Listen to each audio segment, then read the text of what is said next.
യോഹന്നാന്റെ സുവിശേഷം 6-ാം അധ്യായത്തിന്റെ 49-50 തിരുവെഴുത്തുകളാണ് ഇന്ന് രാത്രിയിലെ തിരുവചന ചിന്തയ്ക്ക് അടിസ്ഥാന വാക്യമായിട്ട് വായിച്ചത്. വേദപുസ്തകത്തിലെ 66 പുസ്തകമാണല്ലോ. ആദ്യ പുസ്തകം, ഉൽപ്പത്തി പുസ്തകം, ഒടുവിലത്തെ പുസ്തകം, വെളിപ്പാട് പുസ്തകം, ഇങ്ങനെ 66 പുസ്തകം. ഇതുപോലെ ഒരു പുസ്തകം ഉലകത്തിൽ ഉണ്ടായിട്ടില്ല, ഉണ്ടാകത്തുമില്ല, ഉണ്ടാക്കാനൊക്കത്തുമില്ല. ഇതിന്റെ പേര് തന്നെ സത്യവേദ പുസ്തകമെന്ന്. ഞാൻ മുഖവരിയായിട്ട് ചില കാര്യം പറയാം. അത് നിങ്ങൾക്കെല്ലാം വളരെ തിട്ടമുള്ള കാര്യമാണ്. നിങ്ങൾ ഇതെല്ലാം പഠിച്ചിരിക്കുന്നവരാണെന്നും അറിയാം. നിങ്ങൾക്ക് വേണ്ടിയല്ല. അറിയാത്ത ആരെങ്കിലും ഈ യോഗത്ത് വരികയോ ദൂരത്തിരുന്ന് കാണുകയോ കേൾക്കുകയോ ചെയ്യുന്നെങ്കിൽ അവരുടെ അറിവിന് ഇതെല്ലാം പറഞ്ഞ് നിങ്ങൾക്കെല്ലാം അറിയാമല്ലോ. അതുകൊണ്ട് ആ ഭാഗത്തേക്ക് പോകുന്നില്ല. നിങ്ങൾ എനിക്ക് വേണ്ടി പ്രാർത്ഥിച്ചാൽ മതി. അപ്പോൾ സത്യവേദ പുസ്തകം 66 പുസ്തകം. ആദ്യത്തെ പുസ്തകം ഉൽപ്പത്തി പുസ്തകം, ഒടുവിലത്തെ പുസ്തകം വെളിപ്പാട് പുസ്തകം. 2 ഭാഗമായിട്ടാണ് ഇത് പഠിക്കുന്നത്. പഴയ നിയമവും പുതിയ നിയമവും. പഴയ നിയമ പുസ്തകം 39, പുതിയ നിയമ പുസ്തകം 27. ഏതാണ്ട് 1600 കൊല്ലം കൊണ്ട് 40 എഴുത്തുകാരാൽ ലോകത്തിന്റെ വിവിധ ഇടങ്ങളിലിരുന്ന് പല നൂറ്റാണ്ടുകളിൽ പലരും തമ്മിൽ കണ്ടിട്ടില്ല, സഹകരിച്ചിട്ടില്ല, ആശയവിനിമയങ്ങളൊന്നും നടത്തിയിട്ടില്ലെങ്കിലും 40 എഴുത്തുകാർ 1600 കൊല്ലം കൊണ്ട് ലോകത്തിന്റെ വിവിധ ഇടങ്ങളിലിരുന്ന് എഴുതി തീർത്ത പുസ്തകമാണ് ഈ സത്യവേദ പുസ്തകം. ഇതിന്റെ ഒരു വിശേഷത, ഇത് എഴുതി തീർന്നപ്പോൾ ഇത് ഒത്തെന്നുള്ളതാണ്. പലരാ എഴുതിയത്, പല സ്ഥലത്തിരുന്നാ എഴുതിയത്, നൂറ്റാണ്ടുകൾ കൊണ്ട് എഴുതിയതാണെങ്കിൽ എഴുതി വന്ന പോത്തു അതിന് പ്രധാനപ്പെട്ട കാര്യം ഒരേ ആത്മാവിനാലാ എഴുതിയത്. അതുകൊണ്ട് ഇന്ന് രാത്രി അസംബ്ലീസ് ബോർഡിന്റെ കായംകുളം സെക്ഷനിലുള്ളവരോട് പറയാം, പല കുടുംബത്തിലും പല ജീവിത സാഹചര്യത്തിലൊക്കെ വളർന്നവരും പല നിലകളിൽ ശുശ്രൂഷകളൊക്കെ ചെയ്യുന്നവരാ. ജ്ഞാനമുള്ളവരും ജ്ഞാനമില്ലാത്തവരും, കളറുള്ളവരും കളറില്ലാത്തവരും, കനവുള്ളവരും കനവില്ലാത്തവരും, തൂക്കമുള്ളവരും തൂക്കമില്ലാത്തവരും, ഡോക്ടറേറ്റ് കിട്ടിയവരും കിട്ടാത്തവരും, പക്ഷെ ഒറ്റ ആത്മാവിലിരിക്കണം. അങ്ങനെ ഇരിക്കുന്നുണ്ടെങ്കിൽ ഇന്ന് രാത്രി നാം അറിയാത്ത ചില വിടുതലുകൾ ദൈവം ചെയ്യും. അപ്പൊ ശ്രദ്ധിക്കുക, അങ്ങനെയാണ് ഈ പുസ്തകത്തിന്റെ മഹിമ. 66 പുസ്തകം ദൈവത്തിന്റെ മകത്വം. ഡോക്ടർമാരെ കൊണ്ട് എഴുതിപ്പിച്ചു, രാജാക്കന്മാരെ കൊണ്ട് എഴുതിപ്പിച്ചു, മീൻ പിടിക്കുന്നവരെ കൊണ്ട് എഴുതിപ്പിച്ചു, ഇടയന്മാരെ കൊണ്ട് എഴുതിപ്പിച്ചു, കാട്ടത്തിപ്പഴം വെറുക്കുന്നവരെ കൊണ്ട് എഴുതിപ്പിച്ചു, സാധാരണക്കാരെ കൊണ്ട് എഴുതിപ്പിച്ചു, വിദ്യാഭ്യാസം ഉള്ളവനെ കൊണ്ട് എഴുതിപ്പിച്ചു, ഇല്ലാത്തവനെ കൊണ്ടും. ദൈവത്തിന് എല്ലാവരെയും ആവശ്യമാണ്. എല്ലാവരെയും ദൈവത്തിന് ആവശ്യമാണ്. അങ്ങനെ ഈ പുസ്തകം 66 പുസ്തകം ഓടിച്ചു പറയാം. അതിലെ പഴയ നിയമ പുസ്തകം 39, പുതിയ നിയമ പുസ്തകം 27, 40 എഴുത്തുകാർ. അത് പഴയ നിയമത്തിലെ 39 പുസ്തകം 32 എഴുത്തുകാരാണ് എഴുതി തീർത്തത്. പുതിയ നിയമത്തിലെ 27 പുസ്തകം 8 എഴുത്തുകാരാ, 8 പേര്. എപ്പോഴും ഞാൻ പറയുന്ന കാര്യമാണ്, നിങ്ങൾക്ക് പറയാം. ആ 8 പേര് 4 പേര് അപ്പോസ്തലന്മാരും 4 പേര് അപ്പോസ്തലന്മാരല്ല. ഞാനിതിങ്ങനെ പറയുന്നതെന്ന് ചോദിച്ചാൽ, ഇപ്പോഴും ഇതെടുത്തോണ്ട് ചിലർ നടക്കുന്നതേ ഉള്ളു, കാര്യം അറിയത്തില്ല. ഈ നോട്ടം കാണുമ്പോൾ അറിയാം ചിലരുടെ. ഇതെടുത്തോണ്ട് ഇങ്ങനെ ഞായറാഴ്ച അങ്ങോട്ടും ഇങ്ങോട്ടും ഓടുക, തുറക്കുന്നുണ്ട് എടുക്കുന്നുണ്ടെങ്കിലും ചിലർക്ക് ഇത് വലിയ തിട്ടമില്ല. അതുകൊണ്ട് നമ്മുടെ ഈ സെക്ഷൻ്റെ കൺവെൻഷനിൽ മറ്റ് വിടുതൽ നടന്നില്ലെങ്കിലും ഏകദേശം ഒരു ധാരണയോടെ തിരിച്ചു പോകാം. ഈ കയ്യിലിരിക്കുന്ന പുസ്തകം എന്നതാണ്. അപ്പോൾ അങ്ങനെയുള്ള 27 പുസ്തകം 8 എഴുത്തുകാരെഴുതി. ആ 8 പേര് ഓർപ്പിച്ചാൽ 4 പേര് അപ്പോസ്തലന്മാർ, 4 പേര് അപ്പോസ്തലന്മാരല്ല. അപ്പോസ്തലന്മാർ 4 പേര്, മത്തായി, പത്രോസ്, യോഹന്നാൻ, പൗലോസ്. 4 പേര് അപ്പോസ്തലന്മാരല്ല. അത് യാക്കോബ്, യൂദ, മർക്കോസ്, ലൂക്കോസ്. 4 പേര്. അങ്ങനെ 4, 4, 8. അതിൽ 2 പേര് 2 അപ്പോസ്തലന്മാരുടെ കൂടെ സഞ്ചരിച്ചവരാ. ഒന്ന് മർക്കോസും 2 ലൂക്കോസും. മർക്കോസ് പത്രോസിന്റെ കൂടെയും ലൂക്കോസ് പൗലോസിന്റെ കൂടെയും സന്തത സഹചാരികളായി ശുശ്രൂഷ ചെയ്തവരാ.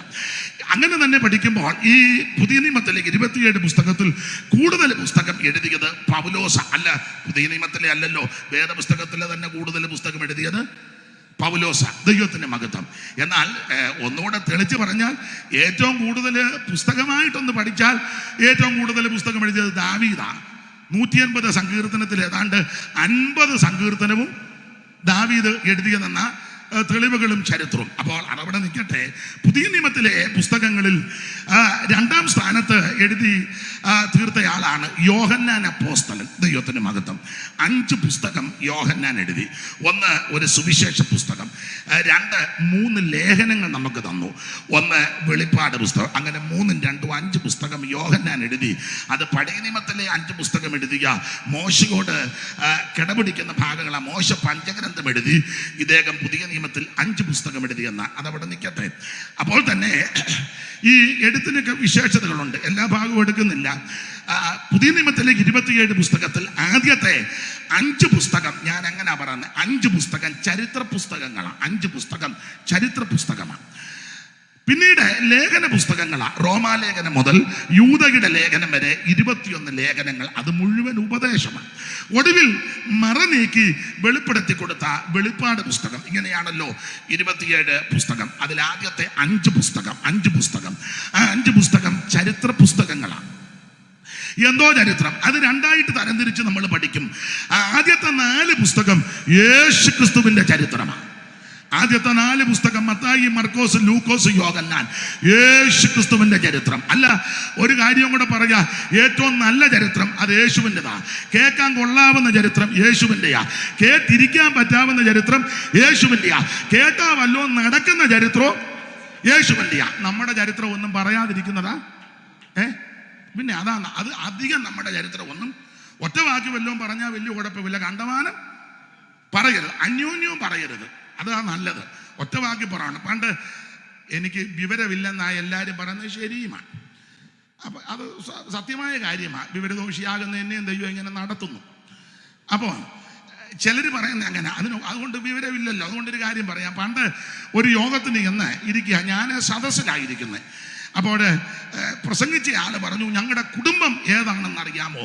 എൻ്റെ ഫാമിലി, ഞങ്ങളെ അരിസ്റ്റോക്രാറ്റ് ഫാമിലി, അങ്ങനെയൊക്കെ പുള്ളി പറഞ്ഞപ്പോൾ എൻ്റെ അടുത്തിരുന്ന പുള്ളി പറഞ്ഞു, അവൻ്റെ കുടുംബചരിത്രം ഒന്നും എന്നെ കൊണ്ട് പറയിപ്പിക്കണ്ട, അവൻ്റെ അമ്മയുടെ അനിയത്തി 3 പേരുടെ കൂടെ ഓടിയതാണ്. അടുത്തിരുന്ന് പറയാം. ഞാൻ കേൾക്കാത്ത ഭാവത്തിയിരുന്നു. മനസ്സിലായി കാണും. അല്ല, ഉദാഹരണമാണ്. നമ്മുടെ ചരിത്രങ്ങളൊന്നും അധികം പറയണ്ട. നമ്മുടെ കുടുംബ പുരാണവും കുടുംബ ചരിത്രവും, ആമൻ ശുശ്രൂഷയുടെ വലിയ ചരിത്രവും, ആമൻ സഭയുടെ ചരിത്രവും, ആമൻ ഡിസ്ട്രിക്റ്റിൻ്റെ ചരിത്രവും, സെൻറ്ററിൻ്റെ ചരിത്രവും, സ്ഥാപകൻ്റെ ചരിത്രവും, ഇതൊന്നും അധികം വിളമ്പണ്ട. കേട്ടിരിക്കാൻ പറ്റുന്ന ചരിത്രം യേശുവിൻ്റെ ചരിത്രമാണ്. ഊനമില്ലാത്ത ചരിത്രം, അപാകതയില്ലാത്ത ചരിത്രം, പാളിച്ചയില്ലാത്ത ചരിത്രം, നല്ല ചരിത്രം. അത് നസറയനാകുന്ന യേശു ക്രിസ്തുവിൻ്റെ ചരിത്രമാണ്. ഞങ്ങളുടെ ഒരു അച്ചായൻ്റെ പിതാവ് മരിച്ചു. അവർ TPM-ല്ല. അപ്പോൾ ഞാനും പോയപ്പോൾ പൗലോസ് പാസ്റ്റർക്ക് അറിയാം. അപ്പോൾ ഞങ്ങൾ ചെന്നപ്പം അവർക്ക് സാക്ഷിയോഗത്തിന് സമയം കൊടുക്കും, സാക്ഷിയോഗം. അപ്പോൾ ഓരോരുത്തരും വന്ന് സാക്ഷി പറയുക. അപ്പോൾ ഈ അച്ചായൻ എഴുന്നേറ്റ് പറഞ്ഞു, ഇപ്പോഴും ഞാൻ ഓർക്കുന്നു, അദ്ദേഹം പറഞ്ഞു, സ്തോത്രം, ഞാൻ ഈ അപ്പച്ചൻ്റെ ഇത്രാമത്തെ മകനാണ്.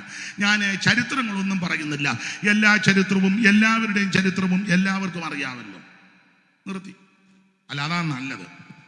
അതുകൊണ്ട് നമ്മുടെ ചരിത്രങ്ങൾ അധികം പറയുന്നതിലും വിളമ്പുന്നതിലും നല്ലത് യേശു ക്രിസ്തുവിന്റെ ചരിത്രം.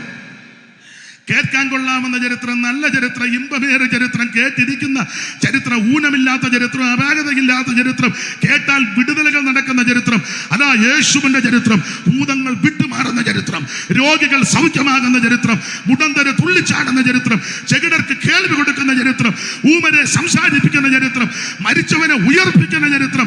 ഇന്ന് രാത്രി ആ ചരിത്രമാണ് ഇവിടെ ഇന്ന് മുതൽ മുടങ്ങുന്നത്. യേശു ക്രിസ്തുവിന്റെ ചരിത്രം. അല്ല, അവിടെ നിന്നാ നല്ല ചരിത്രം. ഞാനും നിങ്ങളൊക്കെ ജനിച്ചു കഴിഞ്ഞാൽ നമ്മുടെ ചരിത്രം ആരെങ്കിലും എഴുതുന്നുണ്ടല്ലോ, എഴുതിയാൽ ഒത്ത. ചിലരൊക്കെ ചരിത്രം എഴുതും, ജീവചരിത്രം. അതൊന്നും ശരിയല്ല. ജീവിതത്തിലെ കുറെ കാര്യങ്ങൾ എഴുതിയെന്നല്ലാതെ ചരിത്രം ഇതുവല്ലോ ആണോ? 2 പേര് തമ്മിൽ അടി ഉണ്ടാക്കി, ഉടക്കുണ്ടാക്കി, ബഹളം ഉണ്ടാക്കി, അത് വല്ലോ എഴുതുമോ ഇതിനകത്ത്? എഴുതിയാലും സാറൊക്കെ നന്നായിട്ട് എടുത്ത് പരിശോധിക്കുന്ന ആളാ.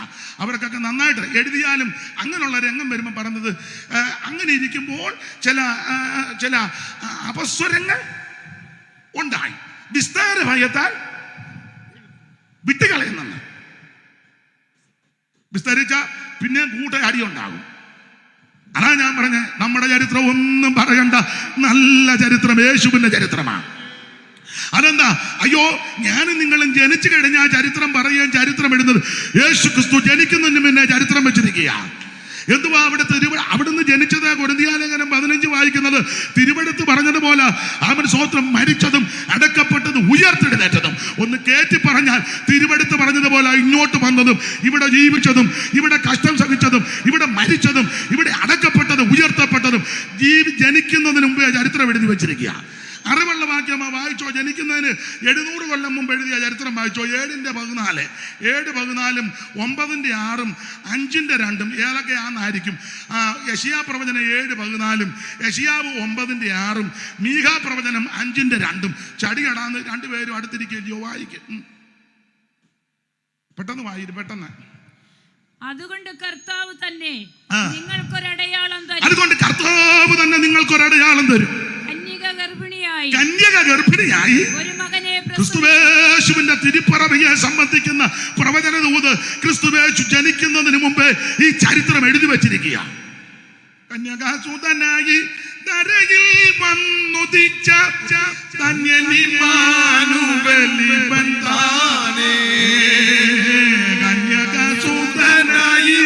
ധരയിൽ വന്നുദിച്ച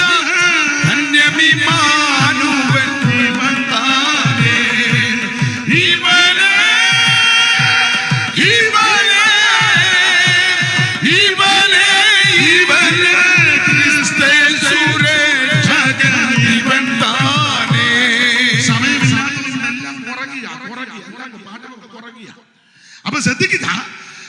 അപ്പോൾ ജനിക്കുന്നതിന് എത്രയോ കൊല്ലം മുമ്പ് എഴുതി വെച്ച ചരിത്രമാ. കന്യക ഗർഭിണിയായി ഒരു മകനെ പ്രസവിക്കും. ഇനി അമ്മേ ആ സഹോദരി 9:6 വായിച്ചു. 9:6 നമുക്കൊരു ശിശു ജനിച്ചിരിക്കുന്നു, നമുക്കൊരു ശിശു ജനിച്ചിരിക്കുന്നു, നമുക്കൊരു മകൻ നൽകപ്പെട്ടിരിക്കുന്നു. പിന്നെ ആധിപത്യം അവന്റെ തോളിലിരിക്കും. അവൻ അത്ഭുതമന്ത്രി, വീരനാം ദൈവം, നിത്യപിതാവ്. അല്ലല്ല, യേശു ദൈവമല്ലെന്ന് പറയുന്ന ഊളന്മാരുണ്ട്. അവർക്ക് ഈ വാക്യം നല്ലതാ. യേശു ദൈവമല്ലെന്ന് പറയുന്ന വിഡ്ഢികൾ ഉണ്ട്. എന്തിനാ ഒത്തിരി പറയുന്നത്? ഒന്നും മതിയല്ലോ. സ്തോത്രം. അവിടുന്ന് നിത്യപിതാവാ, സത്യ ദൈവമാ. ഒന്നുകൂടെ വാക്യം വായിച്ചേ സഹോദരി. നമുക്കൊരു മകൻ ജനിച്ചിരിക്കുന്നു, നമുക്കൊരു മകൻ ജനിച്ചിരിക്കുന്നു, ആധിപത്യം അവന്റെ തോളിലിരിക്കും, ആധിപത്യം അവിടുത്തെ തോളിലിരിക്കും. അവൻ അത്ഭുതമന്ത്രി, അവിടുന്ന് അത്ഭുതമന്ത്രി, വീരനാം ദൈവം. ഇന്ന് രാത്രി എന്നെ കേൾക്കുന്ന പ്രിയരെ, ഞാൻ നിങ്ങൾ സേവിക്കുന്ന യേശു ക്രിസ്തു ദൈവമാണ്. പൗലോസിന്റെ ഭാഷയിൽ പറഞ്ഞാൽ മഹാദൈവവും നമ്മുടെ രക്ഷിതാവുമായ യേശു ക്രിസ്തു. തോമാസ് പറയുക, എന്റെ കർത്താവും എന്റെ ദൈവമായുള്ളവേ. യേശു ക്രിസ്തു ഏകദൈവം, നിത്യദൈവം, സത്യദൈവം, സാക്ഷാൽ ദൈവം, ജീവിക്കുന്ന ദൈവം. യേശു ക്രിസ്തു മാത്രം ദൈവം. ജനിക്കുന്നതിന് എത്രയോ കൊല്ലം മുമ്പ് എഴുതി വെച്ചത്. തീർന്നില്ല. ഒത്തിരി ഉണ്ട്. എല്ലാം അധികം പറയാൻ നേരമില്ല. എവിടെ ജനിക്കുമെന്നും എഴുതിയല്ലോ. 5:2 വായിച്ചോ മീക.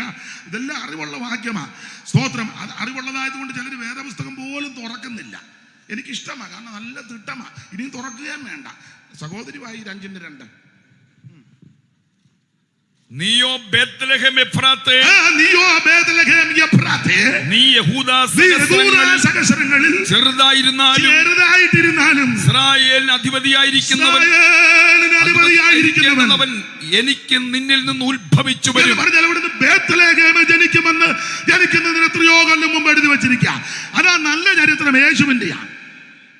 നമ്മൾ വല്ലതും ജനിച്ചപ്പോ എഴുതി വെച്ചോ, ഇന്നടുത്ത് എനിക്ക് എവിടെ പാസ്റ്റർ വീട് കരുനാപ്പള്ളി എനിക്ക് വന്ന് നേരത്തെ വല്ലതും എഴുതി വെച്ചോ? ഓ, നല്ല ശേലായി. സ്തോത്രം. എന്നാൽ യേശു ക്രിസ്തു ജനിക്കുന്നതിന് മുമ്പേ എഴുതി വച്ചിരിക്കുക, ഇന്നടുത്ത് ജനിക്കുമെന്ന്. ബേത്ലഹേമിൽ നീയോ ബേത്ലഹേം എഫ്രാത്ത്. എനിക്കതൊക്കെ നന്നായിട്ട് പ്രസംഗിച്ചാൽ കൊള്ളാന്നുണ്ട്. ബേത്ലഹേം എഫ്രാത്തിൽ യേശു ജനിക്കുമെന്ന്. അതന്നെ, അതിനും കാര്യമുണ്ട്. 35:18 മുതൽ വായിച്ച ഉൽപ്പത്തി അറിയാമല്ലോ. 16 മുതൽ വായിച്ചു.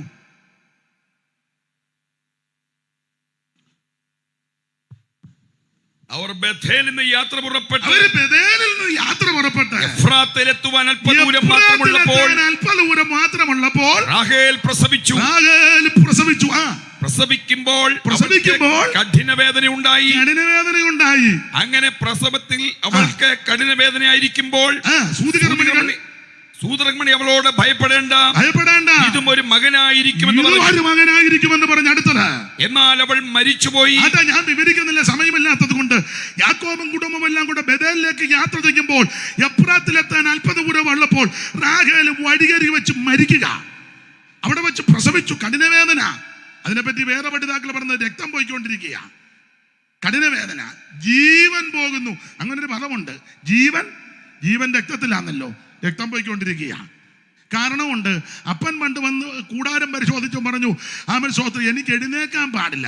ഏത് വിഷയത്തിൽ കള്ളം പറഞ്ഞു, ആ വിഷയത്തിൽ ദൈവം പിടിച്ചു. എൻ്റെ സഹോദരന്മാരെ, ദൈവ കുഞ്ഞുങ്ങളെ, ആമൻ പെടലി പോകുന്ന കേസ് വന്നാലും കള്ളം പറയരുത്. സ്തോത്രം. ആരോടാ ഇത് പറയുന്നത്?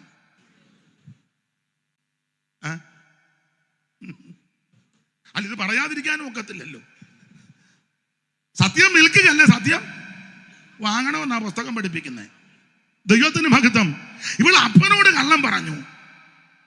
ഏത് വിഷയത്തിൽ കള്ളം പറഞ്ഞു? വിഷയത്തിൽ ദൈവം പിടികൂടി. ജീവൻ പോകുക, ബ്ലഡ് പോയിക്കൊണ്ടിരിക്കുക. പക്ഷേ ഒരു കുഞ്ഞിനെ പ്രസവിച്ചു. അവള് പേരിട്ട് ബെനോനി, കണ്ണുനീരിന്റെ വേദനയുടെ ദുഃഖത്തിന്റെ പുത്രൻ. അപ്പനവന് ബെന്യാമീൻ, വലങ്കയുടെ പുത്രൻ എന്ന് പേരിട്ടു. ഇവളവിടെ മരിക്കുക, അടക്കുക, വഴിയരികെ. ചുരുക്കി പറഞ്ഞാൽ കണ്ണുനീരും വേദനയും മുറവിളിയും ആമേൻ സ്തോത്രം കല്ലറകളുമുള്ള സ്ഥലമാ എഫ്രാത്ത്. അതുകൊണ്ടാണ് അവിടെ ക്രിസ്തു ജനിച്ചത്. എന്തിനാണെന്നറിയാമോ? നിന്റെ കണ്ണുനീര് മാറ്റുവാൻ, നിന്റെ മുറവിളി മാറ്റുവാൻ, നിന്റെ വേദന മാറ്റുവാൻ, നിന്റെ സകല കെടുമതികളും മാറ്റുവാൻ ആമേൻ സ്തോത്രം യേശു ക്രിസ്തു ഇവിടേക്ക് പൂജാതനായി. അപ്പോൾ ഏറ്റവും നല്ല ചരിത്രം ഞാൻ വിവരിക്കുന്നില്ല. യേശു ക്രിസ്തുവിന്റെ ജയപ്രാർത്ഥനയെ പറ്റി ഒത്തിരി പറയാനുണ്ട്. ദൈവത്തിന്റെ മഹത്വം. യേശു ക്രിസ്തുവിന്റെ ചരിത്രമാണ് നല്ല ചരിത്രം. അതാണ് ആദ്യത്തെ 4 പുസ്തകം. നമ്മുടെ വിഷയത്തിലേക്ക് വരാം. ആദ്യത്തെ 4 പുസ്തകം മത്തായി, മർക്കോസ്, ലൂക്കോസ്, യോഹന്നാൻ. യേശു ക്രിസ്തുവിന്റെ ചരിത്രം. പിന്നെ 5-ാമത്തെ ചരിത്ര പുസ്തകം അപ്പോസ്തല പ്രവൃത്തിയാണ്. അതെന്താന്ന് ചോദിച്ചാൽ ആദിമ സഭയുടെ ചരിത്രമാണ്. ആദിമ സഭയുടെ ചരിത്രം. ഈ സഭ ഏതാന്നൊക്കെ തർക്കമാണ്. കത്തോലിക്കർ പറയുന്നത് ആദ്യത്തെ സഭ ഞങ്ങളുടേതാണ്. അപ്പോൾ യാക്കോബ ഓർത്തഡോക്സുകാർ പറഞ്ഞ അവരുടെ ഒന്നുമല്ല, പാരമ്പര്യം ഞങ്ങൾക്ക് അന്ത്യോക്യയല്ലേ, അന്ത്യോക്യയുടെ സിംഹാസനം. അവിടെ വെച്ചാണല്ലോ ക്രിസ്ത്യാനി എന്ന് പേരുണ്ടായത്. അവിടെ വെച്ചായിരുന്നു സിംഹാസനം. പുസ്തകം പഠിച്ചാൽ ഇതുങ്ങൾക്ക് കൊരണ്ടി പോലും ഇല്ലായിരുന്നു. എന്നാലാ സിംഹാസനം? ഒരു വാക്യം വായിച്ചോ, 4:10 മുതൽ കൊരിന്ത്യർക്ക് എഴുതിയ 1-ാം ലേഖനം 4:10. അന്നേരം യവന്മാർ പറയാ അവിടെ കസാര ഉണ്ടായിരുന്നു, ഒരു സ്റ്റൂള് പോലും ഇല്ലായിരുന്നു. വായിച്ചേ 4:10.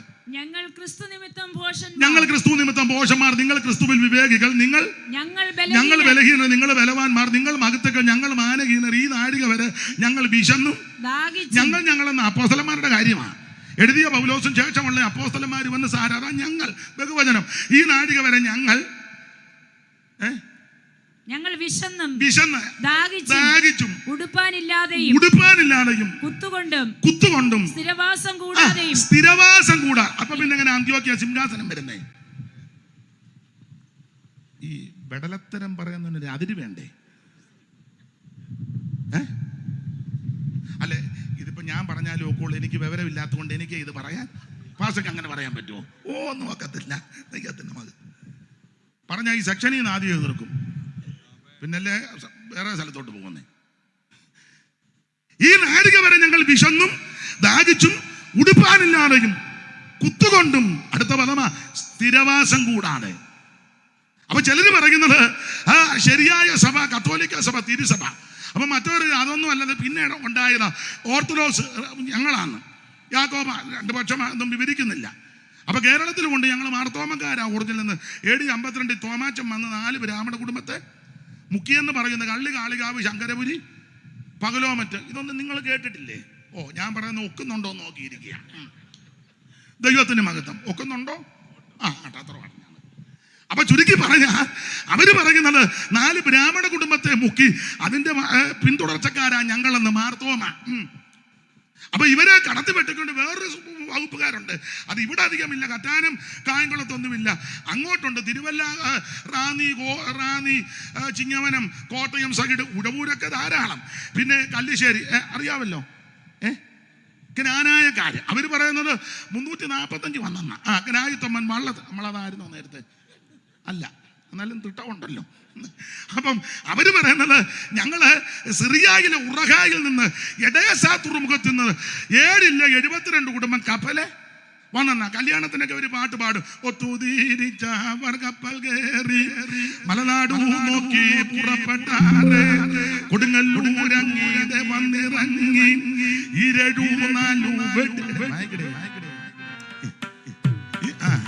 ഒളിപ്പിച്ചു വരുമ്പോ നേരം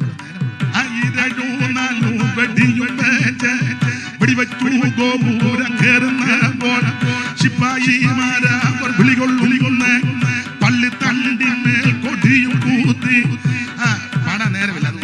അപ്പൊ അവര് പറയുന്നത് ഈ കേരളത്തിലെ ക്രൈസ്തവർക്ക് അധപ്പതനം വന്നപ്പോ തോമാച്ചൻ കപ്പലെ വന്ന് ഇവരെ എല്ലാം പൊക്കി എന്നാ അവര് ആരുമായിട്ട് കൂടത്തുമില്ല, പെണ്ണിനെയും കൊടുക്കുകയല്ല, ഇങ്ങോട്ടും അറിയത്തിരിക്കും. എവിടാ വീട്? കുണ്ടറ. ഉടനെ മുഴുവൻ മുതല് പണിക്കന്മാരാ. ആയിക്കോട്ടെ. അപ്പൊ ചുരുക്കി പറഞ്ഞാൽ ഓരോരുത്തർ പറയുന്നത് അവരുൾപ്പെട്ട് നിൽക്കുന്നത് ആ ശരിയായ സഭയെന്ന്. അപ്പൊ ഇവരെ കടത്തി വെട്ടിക്കൊണ്ട് സാൽവേഷൻ ആർമി, CMS, ആംഗ്ലിക്കൻ സഭകളും മറ്റ് ഇതര സഭകളും എന്നത് ഞങ്ങളുടെ ചരിത്രമാണ് അപ്പോസ്തല പ്രവൃത്തി അല്ല. ഈ പറഞ്ഞവരുടെ ആരുടെ അല്ല. അപ്പൊ ബ്രദറുകാര് പറയുന്നത് ഇതൊന്നുമല്ല, സഹോദര സഭ ഞങ്ങളുടെ ചരിത്രമാണ് അപ്പോസ്തല പ്രവൃത്തി എന്ന്. അപ്പൊ ഇതിനെ വെട്ടിക്കൊണ്ട പെന്തിക്കോസുകാർ പറയുന്നത് ഇതൊന്നുമല്ല ഞങ്ങളുടേതാന്ന്. ഇത് തന്നെ വകുപ്പുണ്ട്. ഇവർ പറഞ്ഞു ഇതൊന്നും സഭയല്ല, TPMകാര് അതെല്ലാം ചുമ്മാ പേരേ ഉള്ളു, ഇതാ പെന്തിക്കോസ് ഇതാന്ന്. അപ്പൊ അതൊന്നും പെന്തിക്കോസ് അല്ലടാ. അപ്പൊ ഓരോ സഭക്കാരും പറയുന്നത് ഇവരുടെ ചരിത്രമാ അപ്പോസ്തല പ്രവൃത്തി അല്ലല്ല.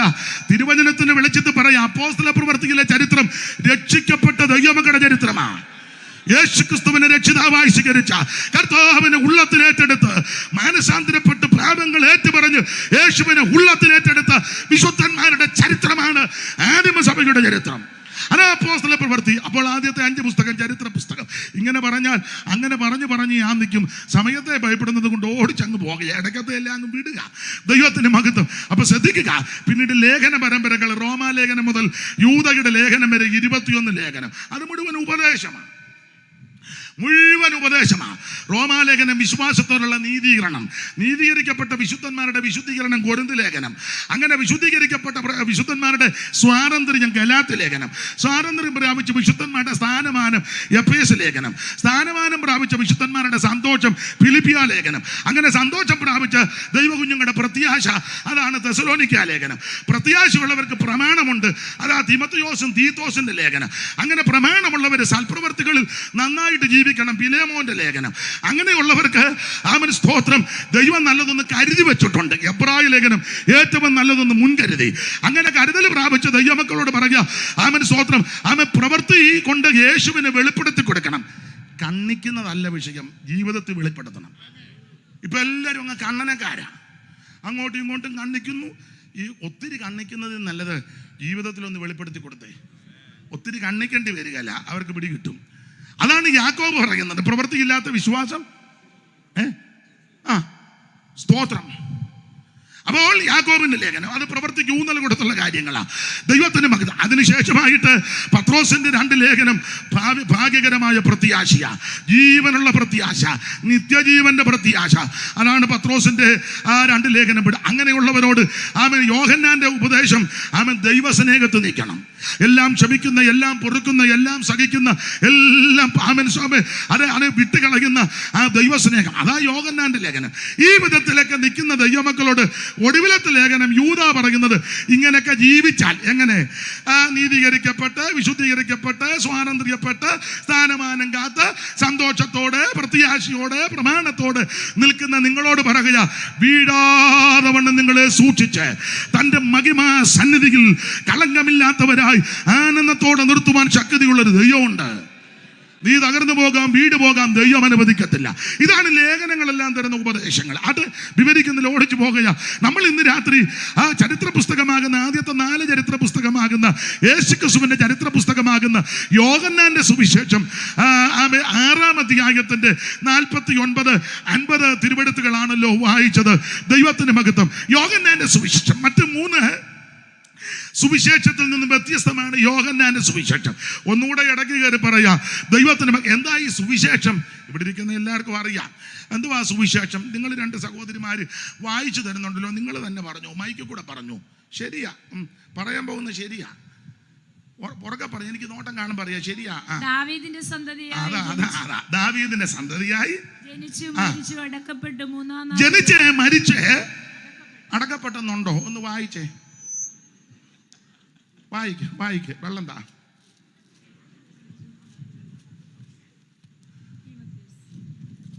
പെട്ടെന്ന് വായിര്.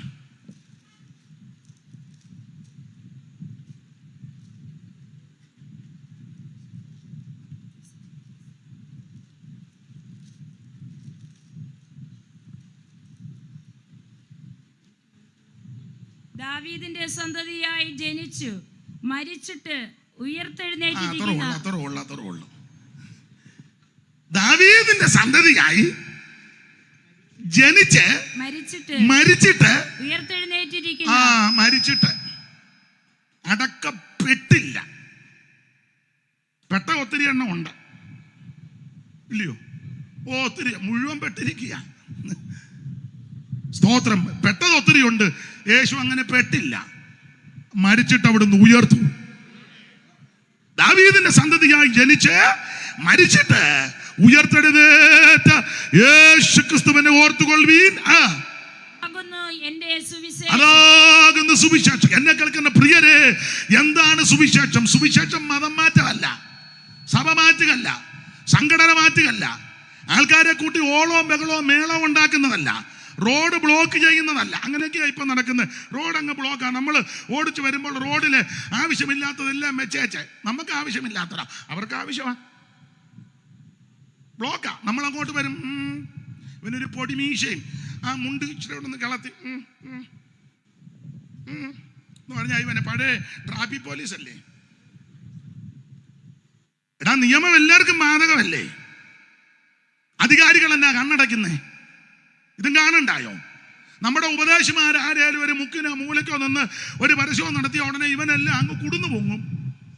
നിങ്ങൾ എന്നെ പേടിച്ചിരിക്കുന്നത് തല്ലുകൊള്ളു, കാരണം ഞാൻ തന്നെ കൊള്ളത്തില്ല, നിങ്ങൾക്കെല്ലാം തന്നേച്ചേ പോവുള്ളൂ.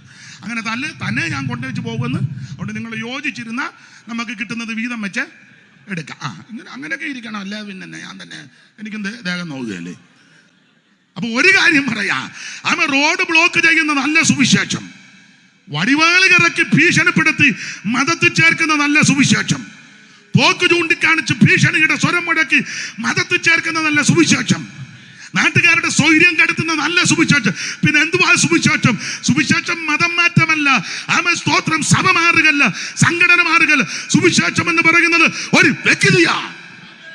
അത് മറ്റാരുമല്ല, നസറേയനാകുന്ന യേശു ക്രിസ്തു. മനുഷ്യവർഗത്തിന്റെ പാപത്തിന് പരിഹാരം വരുത്തുമ്പോൾ സ്വർഗമഹിമകൾ വെടിഞ്ഞ് ഇഹലോകത്തിൽ ഇറങ്ങി വന്ന നസറായനാകുന്ന യേശു ക്രിസ്തു. അതാണ് സുവിശേഷം. എങ്ങും പുകഴ്ത്തുവിൻ സുവിശേഷം. മംഗള ജയ ജയ സന്ദേശം. എങ്ങും പുകഴ്ത്തുവിൻ സുവിശേഷം. മംഗള ജയ ജയ സന്ദേശം. അജ്ഞാനന്ദത ആകയകറ്റും വിജ്ഞാന കതിർ വീശും.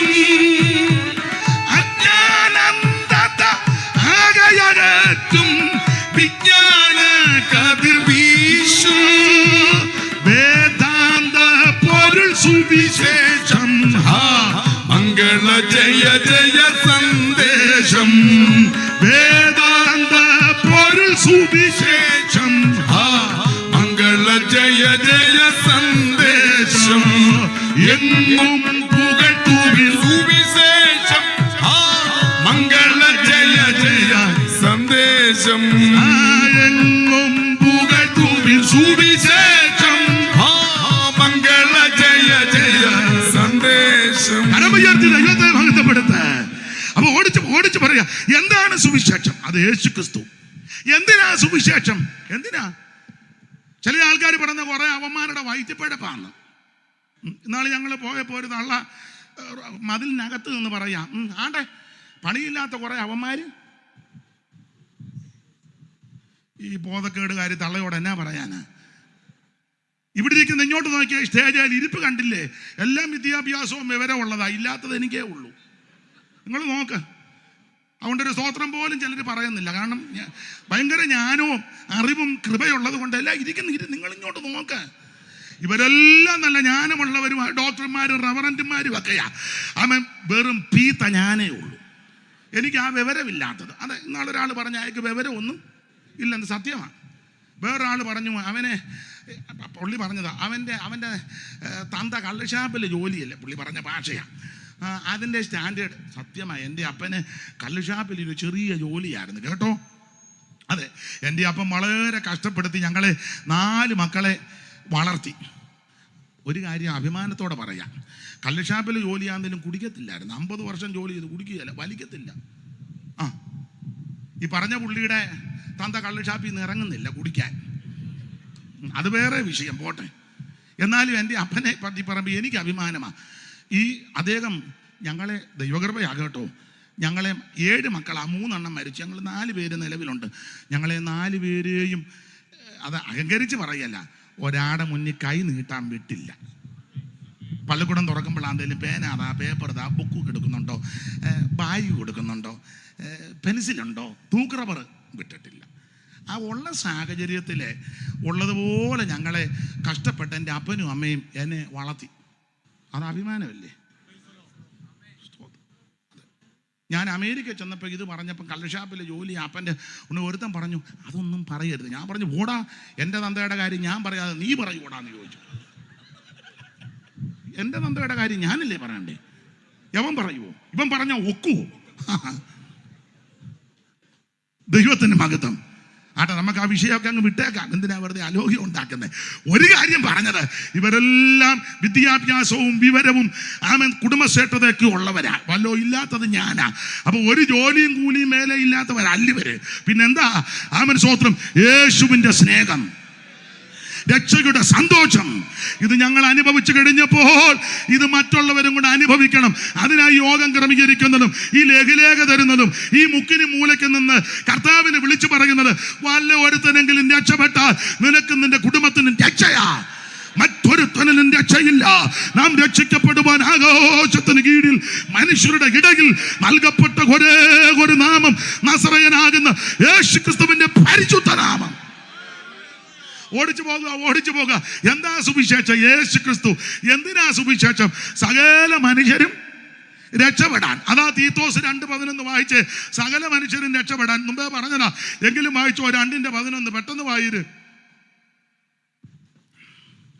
തീത്തോസ് 2:11. സകല മനുഷ്യർക്കും രക്ഷാകരമായ ദൈവകൃപ ഉദിച്ചുവല്ലോ. സകല മനുഷ്യർക്കും രക്ഷാകരമായ ദൈവകൃപ ഉദിച്ചുവല്ലോ. മതി തെളിഞ്ഞല്ലോ. സകല മനുഷ്യർക്കും രക്ഷാകരം. എല്ലാവരും രക്ഷിക്കപ്പെടണം. എല്ലാവരും യേശുവിനെ അറിയണം. ഇനി അപ്പൊ എന്താണ് സുവിശേഷം? യേശു ക്രിസ്തു. എന്തിനാ സുവിശേഷം? സകല മനുഷ്യരും രക്ഷപ്പെടാൻ. ഇനി ആരാ ഇത് കേൾക്കേണ്ടത്?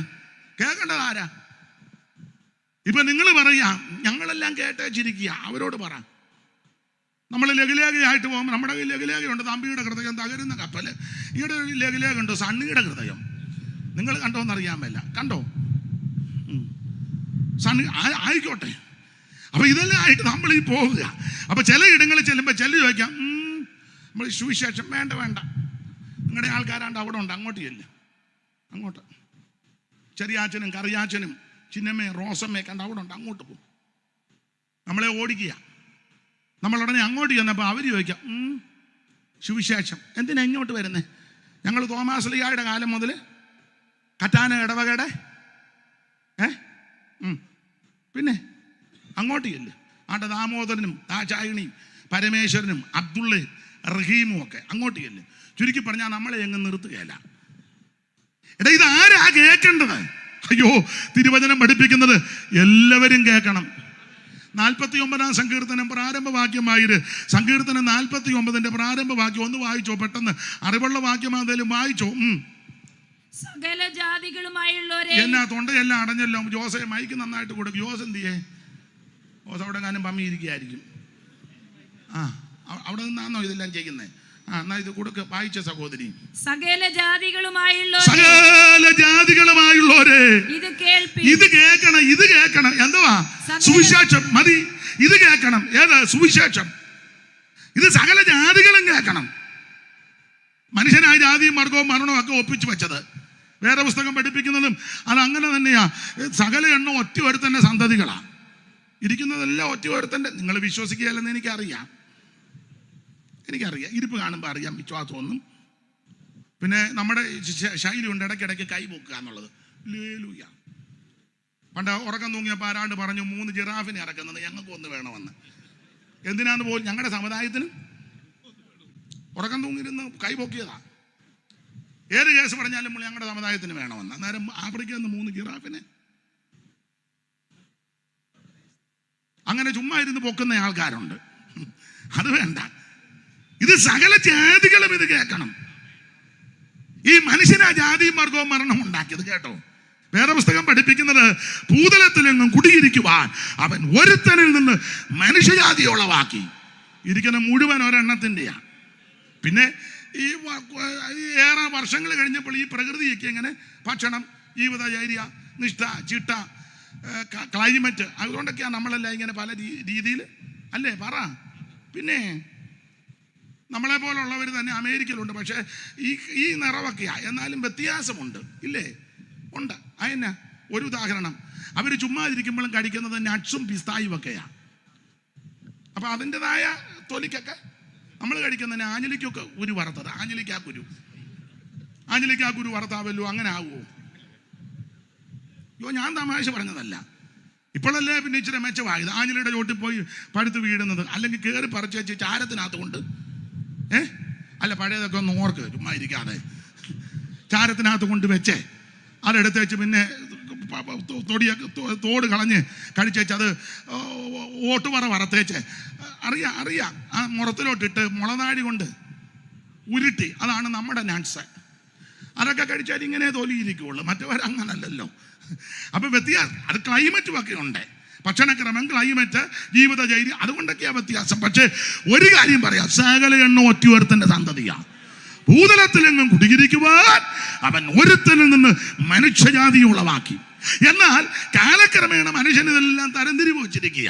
ഞങ്ങൾ ഇച്ചിരി കൂടിയതാ, അവര് കുറഞ്ഞതാ, ഞങ്ങൾ ഇച്ചിരി സ്റ്റാൻഡേർഡ് ഉണ്ട്, മറ്റവർക്ക് അതില്ല, അപ്പിടി ഇപ്പിടിയൊക്കെ പറഞ്ഞ് എടുത്തച്ഛൻ പണ്ടൊരു വരി എഴുതി, ബ്രാഹ്മണോകം നരേന്ദ്രോകം ആഡ്യോഗം എന്നിങ്ങനെ എഴുതം കലർന്നിടുന്ന ജാന്തരെ. അല്ല, ബ്രാഹ്മണ, ക്ഷത്രിയ, വൈശ്യ, ശൂദ്ര സംസ്കാരമൊന്നും ഞാൻ പറയത്തില്ല, പരുവക്കേടാ. ഇതൊക്കെ മനുഷ്യരൊപ്പിച്ചതാ. അതുകൊണ്ടൊക്കെ ചേർത്താ പറഞ്ഞത്, സകല ജാതികളുമായുള്ളവരെ ഇത് കേൾക്കണം. ഏത് കേൾക്കണം? സുവിശേഷം കേൾക്കണം. അതിന് എല്ലാവരും കേൾക്കേണ്ട വാർത്തയാ സുവിശേഷം, എല്ലാവരെയും കേൾപ്പിക്കേണ്ട വാർത്തയാ സുവിശേഷം, ആർക്കും കേൾക്കാൻ പറ്റാവുന്ന വാർത്തയാ സുവിശേഷം, ആരും ഇരുന്നാലും പറയാൻ കൊള്ളാവുന്ന വാർത്ത സുവിശേഷമുള്ളൂ. മറ്റ് വാർത്തകളൊന്നും എല്ലാവരും ഇരിക്കുമ്പോഴൊന്നും പറയാനൊക്കത്തില്ല. കേട്ടിട്ടില്ലേ? പ്രായമുള്ള ഒരു വർത്താനം പറയുമ്പോൾ ചെല്ലു പറഞ്ഞത്, എന്തുവാടാ പ്രായമുള്ള ഒരു വർത്താനം പറയുന്നതിൻ്റെ കീഴേ കയറി. അപ്പം പ്രായമുള്ളവർ അത്രയൊക്കെയാ പറയുന്നത്, കൊച്ചുങ്ങൾക്ക് കേൾക്കാൻ പറ്റാത്ത. ഞങ്ങൾ കൗൺസിൽ മെമ്പേഴ്സ് വർത്താനം പറയുന്നതിനിടെ ബ്രദറിന് തന്നെ അത്രയാ പറയുന്നത്. എന്നോട് നേരത്തെ പറഞ്ഞു, ഒന്നും പറയരുത്, ഒന്നും പറയുന്നില്ല, ഒന്നും പറയുന്നില്ല, പേടിക്കണ്ട. ഇടയ്ക്ക് ഒന്ന് പറഞ്ഞതേ ഉള്ളൂ, വിട്ടു. താൻ പേടിച്ചിരിക്കുക, ദൈവമേ ആക്കെ ഇളക്കം തുടങ്ങി, ഇത് നമ്മളെ എങ്ങാനും വെച്ചേക്കും. ഇല്ല, ഇളകത്തില്ല. ദൈവത്തിന് മഹത്വം. അല്ല, പിള്ളേർക്ക് കേൾക്കാൻ പറ്റാൻ പറ്റാത്ത കാര്യങ്ങളാ പലരും. പക്ഷെ ഒരു കാര്യം പറയാം, സുവിശേഷം എല്ലാവർക്കും കേൾക്കാം. പ്രായമുള്ളവർക്കും കേൾക്കാം, ചെറുപ്പക്കാർക്കും കേൾക്കാം, അപ്പനും വല്യപ്പനും കൊച്ചുമോനും കൊച്ചപ്പനും എല്ലാം ഒന്നിച്ചിരുന്ന്, അതല്ലാണ്ട് എല്ലാം ഒന്നിച്ചിരിക്കുകയല്ലയോ, കൊച്ചനും വേണ്ട അപ്പച്ചനും സ്തോത്ര അച്ചായനും എല്ലാം ഒന്നിച്ചിരുന്ന്, എല്ലാവർക്കും ഒന്നിച്ചിരുന്ന് കേൾക്കാൻ പറ്റാവുന്ന ഒരേ ഒരു വാർത്ത, അത് സുവിശേഷമാ, സദ്വർത്തമാനം, ഗുഡ് ന്യൂസ്. ദൈവത്തിന് മകത്ത് നല്ല വാർത്ത. അല്ല, എല്ലാവരും ഇത് കേൾക്കണം. സകല ജാതികളുമായുള്ളവരെ ഇത് കേൾക്കണം. അതാ സുവിശേഷത്തിന്റെ വിശേഷത. കേട്ടാലുള്ള ഗുണം എന്നാ? അയ്യോ, കേട്ടാൽ ഇത് ഈ നമ്മുടെ ഈ സെക്ഷന്റെ ആദ്യ ദിവസമായതുകൊണ്ടാണ് ഇങ്ങനെ അങ്ങോട്ട് പോകുന്നത്. ഇത് ഇങ്ങനെ പോയാൽ പോരെ? അതോ വേണ്ട? എന്നാ അങ്ങനെ ആയിക്കോട്ടെ. അല്ല, പ്രതിപക്ഷ ബഹുമാനം വേണം അതിനായി ചോദിക്കുന്നത്. ദൈവത്തിന് മഹത്വം. അപ്പൊ ഈ സുവിശേഷം കേട്ടാൽ എന്തോ ഗുണമുണ്ടാകും. അയ്യോ, എടുത്തു വായിപ്പിക്കുന്നില്ല. മർക്കോസ് 1:14 മുതൽ താഴോട്ട് പഠിക്കുമ്പോൾ യേശു ഗലീലയിൽ ചെന്ന് ആമസ്തോത്രം അവരോട് സുവിശേഷം അറിയിച്ചു, ദൈവരാജ്യത്തിന്റെ സുവിശേഷം. ഒന്ന് വായിച്ചോ മർക്കോസ് 1:14 മുതൽ. പെട്ടെന്ന്. എന്നാൽ യോഹന്നാൻ തടവിലായ ശേഷം യേശു ഗലീലയിൽ ചെന്ന് ദൈവരാജ്യത്തിന്റെ സുവിശേഷം പ്രസംഗിച്ചു. കാലം തികഞ്ഞു, ദൈവരാജ്യം സമീപിച്ചിരിക്കുന്നു, മാനസാന്തരപ്പെട്ട്. എല്ലാം വിവരിക്കുന്നില്ല. സുവിശേഷം കേട്ടാനുള്ള ഗുണം എന്നാന്നറിയാമോ? ഒന്ന്, മാനസാന്തരം ഉണ്ടാകും. മാനസാന്തരം എന്നാ? തിരിഞ്ഞു വരണം. മാനസാന്തരം എന്നാ? വഷളത്വം വിടണം. വാക്യങ്ങൾ എടുപ്പിക്കാൻ നേരമില്ല. നീ വഷളത്വം വിട്ട് മാനസാന്തരപ്പെടുക. അങ്ങനെ പുസ്തകത്തിലെ വാക്യം. വഷളത്വം വിടണം. ശരിക്കും മാനസാന്തരം വന്നാൽ നിർബന്ധിക്കേണ്ട, തന്നെ ചെയ്യും. കൂടി ഇങ്ങനെ ചെയ്താട്ടെ എന്ന് പറഞ്ഞു ഒന്നും പറയണ്ട, ചെയ്യും. തെളിവ് സക്കായിടത്. യേശു എങ്ങനെയുള്ളവനെന്ന് കാണാൻ. കാരണം കേട്ടിട്ടുണ്ട് യേശുവിനെ പറ്റി. പുള്ളി നീളക്കുറവായതുകൊണ്ട് അടുത്ത് കാണാൻ ഒക്കുന്നില്ല. എല്ലാം നല്ല നെടുപ്പമുള്ളവരാ. അപ്പൊ പുള്ളിക്ക് ഒരു ആഗ്രഹം, പുള്ളി എങ്ങനെയാണെന്നൊന്ന് നിങ്ങൾക്കറിയാമല്ലോ ഭാഗം. കേട്ടിട്ടുണ്ട് യേശുവിനെ പറ്റി. അപ്പൊ ഒരാൾ പറഞ്ഞു എൻ്റെ അച്ചായ സ്തോത്ര യേശു എന്ന് പറയുന്ന ഒരാളുണ്ട്, എന്തോ സുമുഖനാ. അയ്യോ, ആ മുഖത്തോട്ട് നോക്കിയാൽ നമ്മൾ കണ്ണ് പറിക്കുകയല്ല. അയ്യോ കുഞ്ഞുഞ്ഞ് കണ്ടായിരുന്നു. പിന്നെ ഞാൻ കഴിഞ്ഞ ആഴ്ച കവർണഭൂമിയിലെ യോഗം. അയ്യോ, അതിൻ്റെ തലയാഴ്ച പള്ളിയിൽ ചെന്നു. പള്ളിയിൽ ഇരുന്നവരുടെ മുഴുവൻ കണ്ണും എന്തോ ഒരെണ്ണം കണ്ണ് പറിക്കുന്നില്ല. അതിനാന്ന് ചോദിച്ചാൽ നമ്മുടെ കെ എം മാത്യുച്ചാൻ്റെ അച്ചായനുണ്ടായിരുന്നില്ല, പേരുശ്ശേരി മത്തായിച്ചൻ, നമ്മുടെ തുവയൂര് സഭയിലെ കെ എം മാത്യു എന്നല്ലേ അച്ചാൻ്റെ പേര്? അതെ, അച്ചായൻ്റെ പിതാവ് പേരുശ്ശേരി മത്തായിച്ചനെ ആ മുഖത്തോട്ട് നോക്കി വെച്ച് എഴുതി. കണ്ണു പറിക്കാത്തൻ്റെ കാര്യം ഇങ്ങനെ എഴുതിയത്: കോടി സൂര്യ പ്രഭയേറും രാജരാജ നിന്റെ കൂടെ വരും ഞങ്ങളെ കൺപാർക്കത് വാ, നിന്റെ കൂടെ വരും ഞങ്ങളെ കൺപാർക്കത് വാ. കോടി സൂര്യ പ്രഭയേറും രാജരാജ നിന്റെ കൂടെ വരും ഞങ്ങളെ കൺപാർക്കത് വാ, നിന്റെ കൂടെ വരും ഞങ്ങളെ കൺപാർക്കത് വാ. അപ്പോൾ മാന്യകർത്തദാസൻ പേരുശ്ശേരി മത്തായിച്ചൻ ആ മുഖത്തോട്ട് നോക്കി വെച്ച് പറയുക, കോടി സൂര്യ പ്രഭയേറുന്നവനാ. അല്ല, നമ്മൾ ഇരിക്കും പോലൊന്നും അല്ല. ഒന്നാമത് എനിക്ക് നിങ്ങൾക്ക് ഒരു കളറും ഇല്ല, ഒരു നല്ല ഷെയ്പ്പും ഇല്ല, എന്നിട്ട് അരിശം കയറി ഇരിക്കുക. കയ്പുള്ള കഷായം കുടിച്ച പോലെ യോഗത്തിന്. എന്നാ ചെയ്യാനാ? ഇനിയൊന്നും ചെയ്യാനില്ല, സമയമായി. ഇനി എന്നാ ചെയ്യാനാ? ദൈവത്തിന്റെ മഹത്വം. അപ്പോൾ ആ മുഖത്തോട്ട് നോക്കിയപ്പോൾ കോടി സൂര്യപ്രഭ. ആറന്മുളയിലിരുന്ന സൈമൺ സാറ് നോക്കി മുഖത്തോട്ട്, KV സൈമൺ. പുള്ളിയ മത്തായിച്ചൻ വീട്ടിൽ ഇരുന്ന് നോക്കിയപ്പോൾ കോടി സൂര്യപ്രഭ. ആറന്മുളയിലിരുന്ന് സൈമൺ സാർ ആ മുഖത്തോട്ട് നോക്കി വെച്ച ഒരു വരി എഴുതി: നിൻമുഖത്തു നിന്നു തൂകും നന്മധൂരത്തിൽ അമ്പൈ, നിൻമുഖത്തു നിന്നു തൂകും നന്മധൂരത്തിൽ അമ്പൈ, മുങ്ങിലയിക്കും ദിവ്യ ജ്ഞാനികൾ നിന്റെ നന്മൊഴി കരി കണയുമതി നവ്യമയസയൻസുമില്ലതു സമ്മതിക്കും നഗ്നരല്ല പ്രാണികൾ എല്ലാം ഉണ്മയാറിയുന്നതില്ലേ മാനികൾ. അപ്പൊ ശ്രദ്ധിച്ചേ, സാറ് മുഖത്തോട്ട് നോക്കി വെച്ച് പറയാ, ആ തിരുമുഖത്ത് നിന്ന് തേൻ ഇറ്റിറ്റ് വീടുന്നു മധു നമ്മുടെ മുഖത്ത് നിന്നോ? ഒന്നും പറയുന്നില്ല ഞാൻ. പിന്നെ ചിലരെ കൺവെൻഷൻ ഒക്കെ ആണ്ട് ഏതാണ്ടെല്ലാം തേച്ച് ഇച്ചിരിയൊക്കെ ഒരു പരുവത്തിനാ. ചിലര് എന്ത് അഡ്ജസ്റ്റ് ചെയ്താ വന്നിരിക്കുന്നത് ഒരു പരുവത്തിനൊക്കെ. നാളൊരാളെ കണ്ട് മുടിയില്ല, പിന്നെ അത് ഇവിടുന്ന് എടുത്ത് ഇങ്ങോട്ട് വെച്ച് ഒരു പരുവത്തിനൊക്കെ. കുറ്റമല്ല, അതങ്ങനെ വേണം. എന്ത് അഡ്ജസ്റ്റ് ചെയ്താ വന്നിരിക്കുന്നത്. പക്ഷേ ആ മുഖത്തോട്ട് നോക്കിയപ്പോൾ തേൻ ഇറ്റിട്ട്, മുഖത്തോട്ട് നോക്കിയാ തേനെ, വായിന്ന് വരുന്നതോ ലാവണ്യവാക്ക്. അതുകൊണ്ട് എഴുന്നേറ്റ് പോകാൻ തോന്നുന്നില്ലെന്ന്. 3 ദിവസമൊക്കെ യോഗം അങ്ങോട്ട് വെച്ച ഒരെണ്ണം പോകുന്നു. ഒരു ചെറുക്കനാന്ന് 5 യവത്തപ്പവും 2 മീനുമായിട്ട് വന്നിരിക്കുക. അവന് ഇതിൻ്റെ മീൻ്റെ കാര്യവും മറന്നു. യവത്തപ്പം നമ്മളാന്നേ വന്നപ്പോൾ മുതലേ അപ്പത്തെ നോക്കിയിരിക്കുക. എപ്പോഴാണ് ഇത് മുറിക്കുന്നത്, എപ്പോഴാണ് ഇത് കിട്ടുന്നത്? അവന് ഇത് വിട്ടേച്ച് സ്വർഗീയപ്പം കിട്ടിക്കൊണ്ടിരിക്കുക. അതുകൊണ്ടാണ് കർത്താവ് പറഞ്ഞ് പിരിച്ചു വിടാൻ. അപ്പം പറഞ്ഞു ഇവിടെ ചായക്കടയൊന്നുമില്ല. അയ്യോ പിന്നെങ്ങനെ? പിരിച്ചു വിട, നിങ്ങൾ കൊടുക്ക്, ഞങ്ങളുടെ കയ്യിലൊന്നുമില്ല. അപ്പം അന്ത്രയോസ് പറഞ്ഞു ഇവിടെ ചെറുക്കൻ്റെ കയ്യിലെ 5 യവത്തപ്പം. അത് ചരിത്രം പറഞ്ഞ അന്ത്രയോസിൻ്റെ മോനായിരുന്നെന്നാണ് പറയുന്നത്. വീട്ടിൽ നിന്ന് ഇറങ്ങിയപ്പോഴേ അപ്പനും മോനും കൂടെ യോഗത്തിന് പോന്നപ്പോൾ അമ്മ കൊടുത്തു വിട്ടതാന്ന് വേദപഠിതാക്കൾ പറയുന്നു. അതുകൊണ്ടാണ് പുള്ളി 5000 ജനം ഇരിക്കുന്നതിനിടെ ചെറുക്കൻ്റെ കയ്യിൽ 5 അപ്പം ഇരുന്നത് പുള്ളി അങ്ങനെ അറിഞ്ഞ്. പുള്ളിയുടെ വീട്ടിൽ നിന്ന് കൊടുത്തതാണ് 5 യവത്തപ്പം. യോഗത്തിന് പോകുമ്പോൾ മെല്ലമൊക്കെ കൊടുക്കണേ, ഒന്നുമില്ല സ്വോത്രാഴ്ചയെങ്കിലും. അത് പറഞ്ഞിട്ട് സന്തോഷമില്ല. അപ്പൊ ചുരുക്കി പറഞ്ഞാൽ അവിടുത്തെ വായിന്ന് വരുന്നതല്ല ലാവണ്യവാക്ക്. എഴുന്നേറ്റ് പോകാൻ തോന്നുന്നില്ല. അപ്പൊ മുഖത്തോട്ട് നോക്കിയാൽ എന്തോ പ്രഭ, വായിന്ന് വരുന്ന ലാവണ്യവാക്ക്. അപ്പൊ സക്കായിയോട് പറഞ്ഞു ഇങ്ങനെയൊക്കെയാണ്. അപ്പോൾ വേറൊരാൾ പറഞ്ഞു, എൻ്റെ അച്ഛാ കഴിഞ്ഞ ദിവസം ഞങ്ങളൊരു യോഗം കഴിഞ്ഞ് വരിക, യേശു ശിഷ്യന്മാർ നമ്മുടെ ആ നൈലിനെ വിധവയുടെ മകനെ അതിനെ അടക്കാൻ കൊണ്ടുപോയതാ. യേശു ഇങ്ങോട്ട് വന്ന് മഞ്ചത്തെ തൊട്ട് ചെറുക്കൻ ചാടി എഴുന്നേറ്റു. ആന്നോ? ഇതൊക്കെ കേട്ടപ്പോൾ പുള്ളിക്ക് ഒരു ആഗ്രഹം, എങ്ങനെയുള്ളവനെന്നൊന്ന് കാണണം. എന്നിട്ട് ചെറുക്കനെയും കൊണ്ട് പുള്ളി അടുത്ത ക്രൂസൈഡിന് പോയോടാ. ഇന്നത്തെ ബിരുദന്മാരങ്ങനെ, അവനെ പിന്നെ അമ്മയ്ക്ക് കൊടുക്കുകയല്ല, തള്ള പിന്നെ ഇങ്ങനെയൊക്കെ കാണുക, അയ്യോ എൻ്റെ മോനാ നിൽക്കുന്നത്. കാരണം ഇവനെ വെച്ചോണ്ട് പിന്നെ ഉള്ള സ്റ്റേജിലെല്ലാം ബ്രദറിന് എന്തോ സംഭവിച്ചു. ഞാൻ പറഞ്ഞു, ഞാനിങ്ങനെ മരിച്ചു. റിയലി? ഒരു ഇംഗ്ലീഷ് ഇരിക്കട്ടെ. ഇംഗ്ലീഷ് തെറ്റിയോ? ഇല്ല, ഇരിക്കട്ടെ. ഇംഗ്ലീഷ് നമ്മുടെ സെക്ഷൻ്റെ കൺവെൻഷൻ അല്ലേ. അവൻ എന്തെല്ലാം ചെറുക്കനെ ഒന്ന് വിട്ട് അങ്ങോട്ടും ഇങ്ങോട്ടും ഇട്ട് ഇളക്കില്ല. അവനെ അമ്മയ്ക്ക് കൊടുത്ത് ജയിച്ചു അടുത്ത കാലത്തോട്ട് പോവുക. കുഷ്ഠരോഗിയെ ശുദ്ധമാക്കി.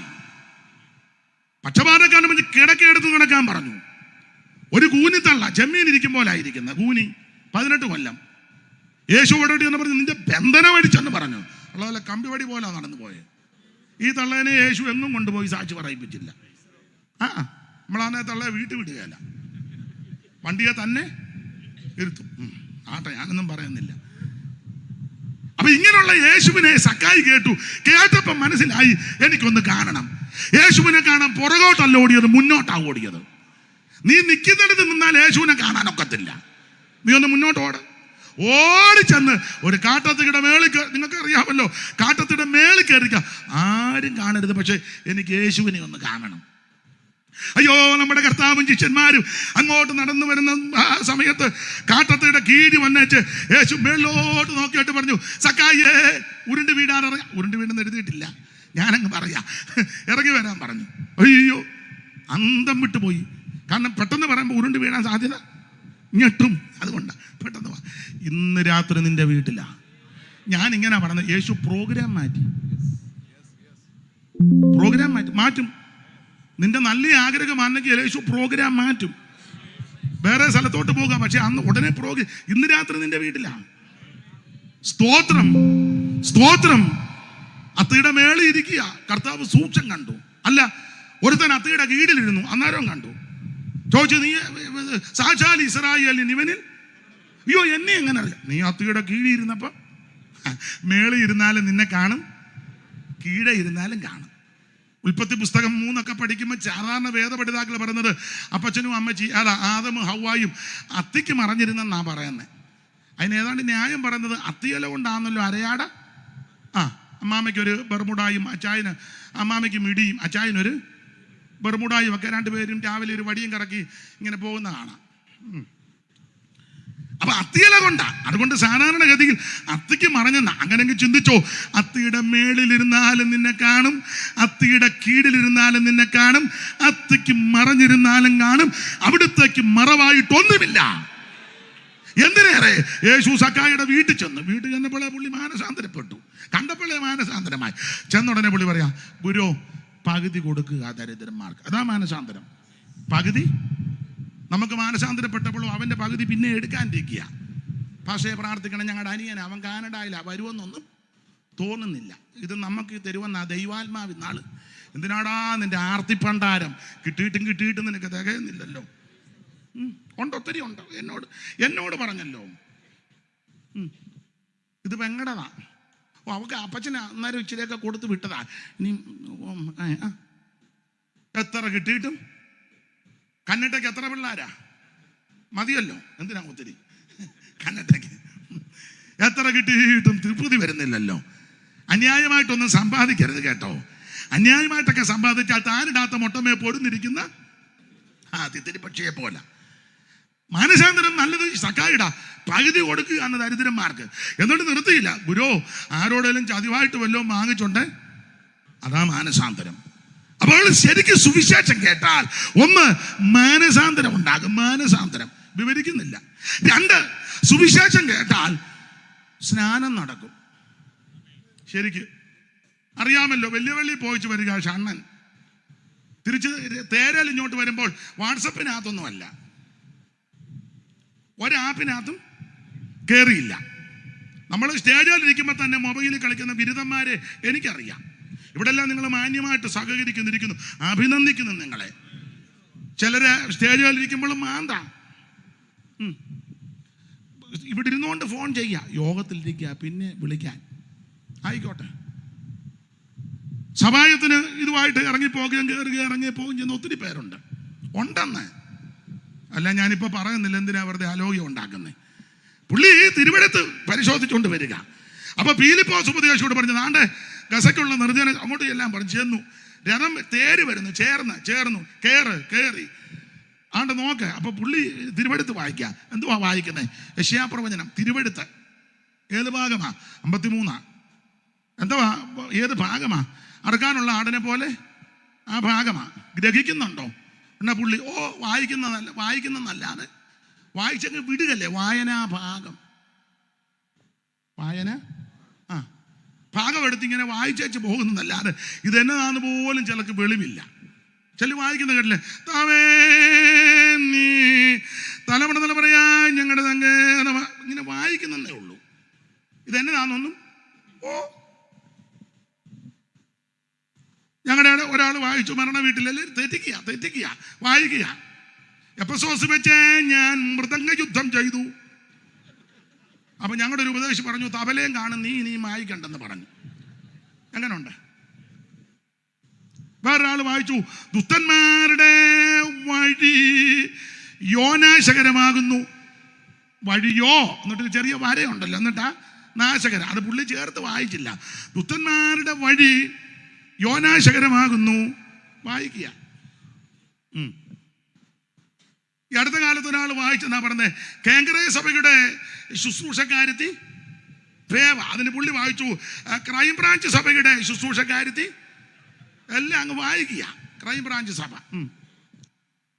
അപ്പൊ ചിലര് ഇങ്ങനെ അങ്ങ് വായിക്കുന്നേ ഉള്ളു, ഇതൊന്നും ഗ്രഹിക്കുന്നില്ല. പീലിപ്പോസ് ചോദിച്ചു, വായിക്കുന്നത് ഗ്രഹിക്കുന്നുണ്ടോ? ഉടനെ പറയോ, ഒരുത്തം പൊരുൾ തിരിച്ചു തരാഞ്ഞാൽ എങ്ങനെ? ഉടനെ പൊരുൾ തിരിച്ചു. ആ തിരിച്ച ഭാഗം 35 വായിച്ചേ സഹോദരിമാരെ. 35 വായിര് പെട്ടെന്ന്. മൈക്ക് കൂടെ വായിക്കേ. മൈക്ക് ജോസേ,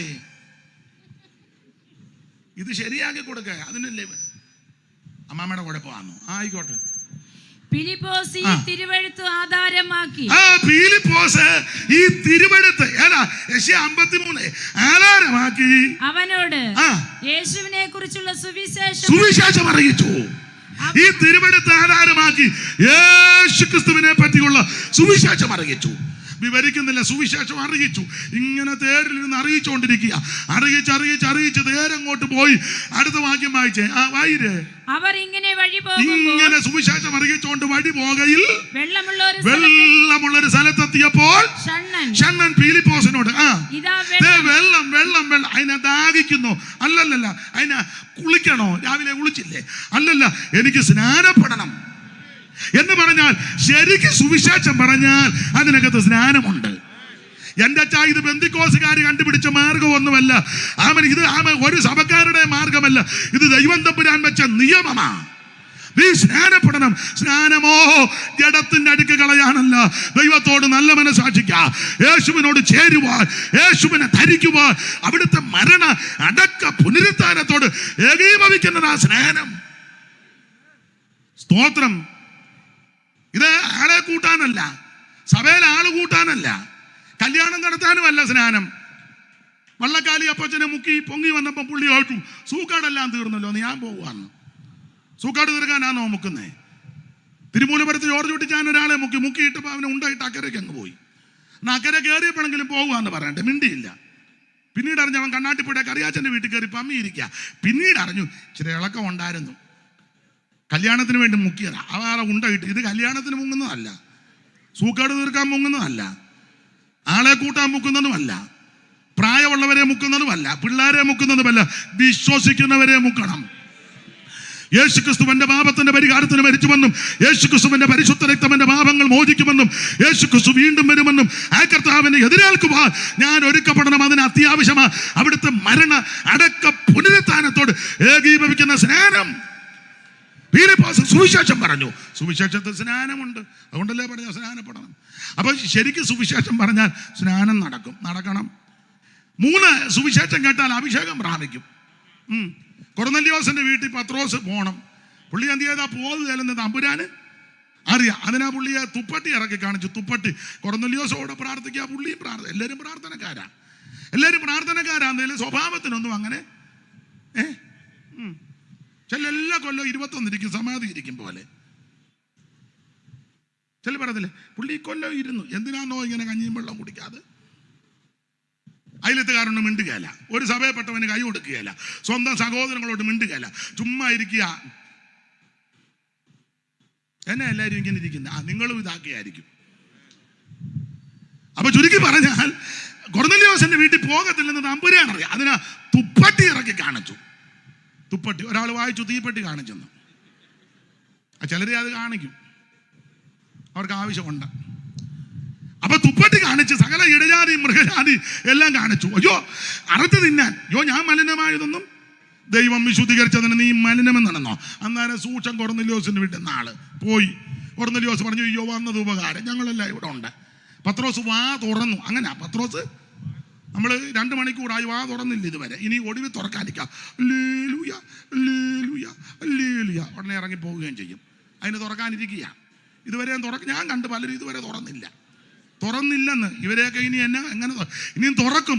ആമ്പലിന്റെ വള്ളി പോലെ. അങ്ങനൊന്നും ഗതികേട് വരാതിരിക്കട്ടെ. നിനക്ക് ലഭിക്കുന്ന അവസരം നന്നായിട്ട് ഉപയോഗിച്ചോണം. ഒടുവിൽ തുറക്കാനിരിക്കരുത്. പത്രോസ് വാ തുറന്ന് തിരുവചനം പറഞ്ഞു. അങ്ങനെ വചനം പറഞ്ഞപ്പോൾ 44-ാമത്തെ വാക്യം വായിച്ചേ. 10:44 പെട്ടെന്ന് വായിക്കും. ഈ വാക്കുകളെ പത്രോസ് പ്രസ്താവിക്കുമ്പോൾ തന്നെ വചനം കേട്ട എല്ലാവരുടെ മേലും പരിശുദ്ധാത്മാവ് വന്ന് അവർ അന്യഭാഷകളിൽ മതി. സുവിശേഷം കേട്ടാൽ പരിശുദ്ധാത്മാവിന്റെ അഭിഷേകം പ്രാപിക്കും. എന്താണ് സുവിശേഷം? യേശു ക്രിസ്തു. എന്തിനാ സുവിശേഷം? സകല മനുഷ്യനും രക്ഷപ്പെടാൻ. ആരാ കേൾക്കേണ്ടത്? സകല ജാതികളും കേൾക്കണം. കേട്ടാലുള്ള ഗുണമെന്ന? 1 മാനസാന്തരം, 2 സ്നാനം, 3 അഭിഷേകം. തീർന്നില്ല. 2-ാം അധ്യായം ഒക്കെ എടുക്കണം. ശരിക്കും വചനം പറഞ്ഞാൽ, സുവിശേഷം പറഞ്ഞാൽ വേർപാട് പാലിക്കണം. ഈ വക്രതയും കോട്ടമുള്ള വേർപെട്ടിരിക്കണം. കൊരിന്ത്യർക്ക് എഴുതിയ 2-ാം ലേഖനം 6-ാം അധ്യായത്തിന്റെ 14 മുതൽ പിന്നെ വായിച്ചോ, താഴോട്ട് മുഴുവൻ വേർപാട് ഉപദേശമാ. ശരിക്കും വചനം പറഞ്ഞ നാടോടുമ്പോൾ നടുക്കൂടെ കയറി ഓടരുത്. പെന്തിക്കോസിന് ഉപദേശമുണ്ട്. ഇത് പ്രമാണമുള്ളതാ. അനുസാന്തരപ്പെടണം, രക്ഷിക്കപ്പെടണം, സ്നാനപ്പെടണം, അഭിഷേകം പ്രാപിക്കണം, തിരുമേശ എടുക്കണം. ആഴ്ചയിലൊന്നും മാസത്തിലൊന്നുമല്ല, തിരുമേശ എടുക്കണം. അത് മാസത്തിലാണെങ്കിലും വരുമ്പോൾ ഇരിക്കുക ട്രാഫിക് പോലീസിനെ പോലെ. ഞാനൊന്നും വിവരിക്കുന്നില്ല. ഉപദേശമാ വേർപാട്. ലോകത്തോടും പാപത്തോടും ലോക ഇമ്പങ്ങളോടും ആഡംബരങ്ങളോടും ലോകക്കാർ കാണിക്കുന്നൊന്നും കാണിക്കരുത്. വേർപാട് പാലിച്ച് വേണം ജീവിക്കാൻ. ശരിക്കും സുവിശേഷം കേട്ടാൽ ഇതെല്ലാം സംഭവിക്കണം. എടുത്ത വാക്യത്തോടു കൂടെ ഒന്ന് കൂട് പുലർത്താം. എനിക്ക് ഇത്ര ഒന്നും സമയം പോരാ, എന്നാലും ഇത്ര ഒന്നും തന്നല്ലോ. ഈ സെക്ഷനൊക്കെ അതേ പറ്റുള്ളൂ എനിക്കും അറിയാം. അതുകൊണ്ട് ഞാനങ്ങ് ദൈവത്തിന് മഹത്വം. ഇത്ര പോലും തന്നല്ലോ, വലിയ കാര്യം. ദൈവത്തിന് മഹത്വം. അപ്പൊ ചുരുക്കി പറഞ്ഞാൽ ഈ യോഹന്നാന്റെ സുവിശേഷം 6:49-50 വായിച്ചത് എല്ലാം വിവരിക്കുന്നില്ല. യോഹന്നാന്റെ സുവിശേഷത്തിന്റെ വിശേഷത യേശു ക്രിസ്തു ദൈവമാണെന്ന് തെളിയിക്കുക. എന്തിനാ യോഹന്നാൻ ഇത് എഴുതിയത്? യോഹന്നാൻ എഴുതിയതിന്റെ ഉദ്ദേശമുണ്ട്. ചുമ്മാ ഇരുന്ന് എടുത്തറിയാൻ കുറെ അങ്ങനല്ല. എഴുതിയതിന് ഉദ്ദേശം എന്തുവാ? എഴുത്തിന്റെ ഉദ്ദേശം 20:31 വായിച്ചേ. എല്ലാം വായിക്കാൻ നേരമില്ല. 20:31 യോഹന്നാന്റെ സുവിശേഷം. പിന്നെ അതിനല്ലേ 20 ഉള്ളൂ. എന്നാൽ യേശു ദൈവപുത്രനായ ക്രിസ്തുവെന്ന് നിങ്ങൾ വിശ്വസിക്കേണ്ടതിന്, യേശു ക്രിസ്തു ദൈവപുത്രനായ ക്രിസ്തുവെന്ന് നിങ്ങൾ വിശ്വസിക്കേണ്ടതിന്, വിശ്വസിച്ചിട്ട് അവന്റെ നാമത്തിൽ നിങ്ങൾക്ക് ജീവൻ ഉണ്ടാകേണ്ടതിനും ഇത് എഴുതിയിരിക്കുന്നു. അതിനാ ഇത് എഴുതിയിരിക്കുന്നത്. അല്ല, എനിക്ക് എടുത്തറിയാൻ കുറെ പേനായും പേപ്പറും ഉണ്ട്. ഇപ്പം വേറെ പണിയൊന്നുമില്ല. എന്നാൽ കുത്തിയിരുന്ന്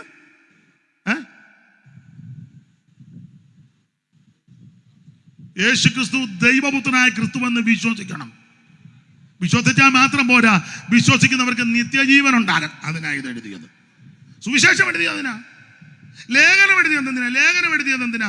5:13 വായിച്ചേ. യോഹന്നാന്റെ 1-ാം ലേഖനം 5:13. എന്തിനാ ലേഖനം എഴുതിയത്? പെട്ടെന്ന് അതാ ഒന്ന് മൈക്കിൽ കൂടെ വായിച്ചോ. എന്തുവാ രണ്ടുപേരും വർത്താനം പറയാന്നോ? ദൈവപുത്രന്റെ നാമത്തിൽ ആ. വിശ്വസിക്കുന്ന നിങ്ങൾക്ക് ആ. ഞാൻ ഇത് എഴുതിയിരിക്കുന്നത് ആ. നിങ്ങൾക്ക് നിത്യജീവൻ ഉണ്ടെന്ന് നിങ്ങൾ അറിയേണ്ടത്. എന്തുവാ ഉണ്ടെന്ന് അറിയണം. സുവിശേഷം എഴുതിയത് യേശു ക്രിസ്തു ദൈവമാണെന്ന് വിശ്വസിച്ച് ആ നിത്യജീവൻ പ്രാപിക്കാനാ. ആ നിത്യജീവൻ ഉണ്ടെന്ന് അറിയണം. അതിനാൽ ലേഖനവും എല്ലാം എടുക്കാൻ നേരമില്ല. സ്തോത്രം. വേദപഠിതാക്കൾ ചില പറയുന്നത് ഈ സുവിശേഷത്തിലോട്ട് യോഹന്നാന്റെ സുവിശേഷത്തിൽ ആദ്യത്തെ കയറാനുള്ള പ്രവേശന വാതിൽ 1:12 മെയിൻ വാതിലേ 1 ഫ്രണ്ട് ഡോറ് 1:12 വായിക്ക്. സമയം പോകുന്നു, അതുകൊണ്ടാണ്. അവനെ കൈക്കൊണ്ട് അവൻ എന്നാ വായിര്. അവനെ കൈക്കൊണ്ടവന്റെ നാമത്തിൽ വിശ്വസിക്കുന്ന ഏവർക്കും ദൈവമക്കളാകുവാൻ അവൻ അധികാരം ഇതാണ് കൊടുത്തു. Front door. ഇതിലെ കൂടെ കയറണം. പുറകിലത്തെ ഡോറ 20-30-31. അപ്പൊ ചോദിക്കും നടുക്കത്തെ ഡോറ ഏതാന്ന്? നടുക്കത്തെ ഡോറ 16-22-28 എവിടുന്നാ വന്നെന്നും എങ്ങോട്ടാ പോകുന്നെന്നും എന്താണ് അവിടെ എഴുതിയേക്കുന്നത്. അത് നല്ല വാക്യമാണ്. വായിച്ചേ 16-28. എന്നാൾ ഞാൻ പറഞ്ഞപ്പോൾ ഒരു തള്ള ചോദിച്ചു ആരുടെ 16 ഞാൻ പറഞ്ഞു യോഹന്നാന്റെ സുവിശേഷം. തള്ള കയറി കൊളുത്തി. ഞാൻ പിതാവിന്റെ അടുക്കൽ നിന്ന് പുറപ്പെട്ട് യേശു ആരാന്നാ തെളിച്ച് പറയുക. പിതാവിന്റെ അടുക്കൽ നിന്ന് പുറപ്പെട്ട് ലോകത്തിൽ വന്നിരിക്കുന്നു. അടുത്തത് പിന്നെയും ലോകത്തെ വിട്ട് പിതാവിന്റെ അടുക്കൽ പോകുന്നു. എത്ര സുന്ദരമായ വാക്യം. തർക്കമൊന്നും വേണ്ടല്ലോ. എവിടുന്നാ വന്നത്, എന്തിനാ വന്നത്, എങ്ങോട്ടിനി പോകും, എത്ര ക്ലിയറായിട്ടാണ് എഴുതിയേക്കുന്നത്. സ്വർഗം വിട്ട് ഇറങ്ങി വന്നു, സ്വർഗമകൾ വെടിഞ്ഞു, എടയ്ക്കു വേണ്ടി യേശു യാഗമായി. സ്വർഗം വിട്ട് ഇറങ്ങി വന്നു, സ്വർഗമകൾ വെടിഞ്ഞു, എടയ്ക്കു വേണ്ടി യേശു യാഗമായി. പാടാൻ നേരമില്ല. അപ്പോൾ സ്വർഗത്തിൽ നിന്ന് വന്നു, അവന് ഭൂമിയിൽ വന്നു, ശുശ്രൂഷകളെല്ലാം തികച്ചു, അങ്ങോട്ട് പോയി. അതാ യേശു. ആ യേശുവിന്റെ ദൈവത്വമാ യോഹന്നാൻ തെളിയിച്ചിരിക്കുന്നത്. യേശു ദൈവം. ഒത്തിരി അത്ഭുതമൊന്നും തെളിയിച്ച് ഏതാണ്ടെല്ലാം കൂടെ എൻ്റെ സാറേ 7 അത്ഭുതം എങ്ങാണ്ടേ പറഞ്ഞിട്ടുള്ളൂ. 7 യോഹന്നാന്റെ സുവിശേഷത്തിൽ. മറ്റു സുവിശേഷത്തിലൊക്കെ ഒത്തിരി അത്ഭുതമുണ്ട്. യോഹന്നാന്റെ സുവിശേഷത്തിൽ തെരഞ്ഞെടുത്ത 7 എണ്ണം എല്ലാം പറയാൻ നേരമില്ല. ആ 7 എണ്ണം എഴുതി എന്തിനാന്ന് ചോദിച്ചാൽ പുള്ളി പറഞ്ഞിട്ടുണ്ട് ഒത്തിരി ചെയ്തിട്ടുണ്ട്. അതെല്ലാം കൂടെ എഴുതിയ പുസ്തകം. പക്ഷെ 7 എണ്ണം എഴുതി. അടയാളങ്ങള്, അത്ഭുതമൊന്നും കൊടുത്തിട്ടില്ല, മുഴുവൻ അടയാളമാ. ദൈവത്തിന്റെ മഹത്വം ഒന്നും വിവരിക്കുന്നില്ല. യേശു ദൈവമാണെന്ന് തെളിയിക്കുക. 1-ാമത്തെ ലോകത്തിന്റെ പാപത്തെ ചുമക്കുന്ന ദൈവകുഞ്ഞാട്. 2-ാമത്തെ കാനാവിലെ കല്യാണ വീട്ടിൽ പച്ചവെള്ളത്തെ വീഞ്ഞാക്കിയ ദൈവം. 3-ാമത്തെ നിത്യജീവൻ കൊടുക്കുന്ന ദൈവം. 4-ാമത്തെ ആത്മാവാകുന്ന ദൈവം. 5-ാമത്തെ സകല ദീനങ്ങളും വ്യാധികളും പൊറുപ്പിക്കുന്ന ദൈവം. 6-ാമത്തെ ജീവന്റെ അപ്പമായ ദൈവം. ഈ വിഷയം തെളിയിക്കുമ്പോൾ പറഞ്ഞ ഭാഗമാണ് നമ്മൾ ഗുരുവാക്യം വായിച്ചത്. അപ്പം സ്തോത്രം. സ്വർഗത്തിൽ നിന്ന് വന്ന അപ്പം ജീവന്റെ. യോഹന്നാന്റെ സുവിശേഷത്തിൽ ആ നല്ല പ്രയോഗം, ജീവന്റെ അപ്പം, ലോകത്തിന്റെ വെളിച്ചം, നല്ല ഇടയൻ. എന്ത് നല്ല പ്രയോഗങ്ങളാ യേശുവിനെ പറ്റി. അപ്പോൾ ഇവിടെ ജീവന്റെ അപ്പം. അപ്പൊ ഇവർ ചോദിച്ചു ആ അപ്പമാണോ എന്ന് യഹൂദന്മാര്. അപ്പൊ കർത്താവ് പറഞ്ഞു അത് തിന്നവനല്ല. അങ്ങനല്ലേ എഴുതിയേക്കുന്നത്. വായിച്ചേ. ഈ അപ്പം തിന്നുന്നവനെല്ലാം അല്ല, അത് മേളത്തെ അപ്പത്തിന്റെ കാര്യം വായിച്ചേച്ചി. ഈ അപ്പം 49. നിങ്ങളുടെ പിതാക്കന്മാർ മരുഭൂമിയിൽ മന്ന തിന്നിട്ട് ഗുണം വന്നില്ല. എന്തുവാ?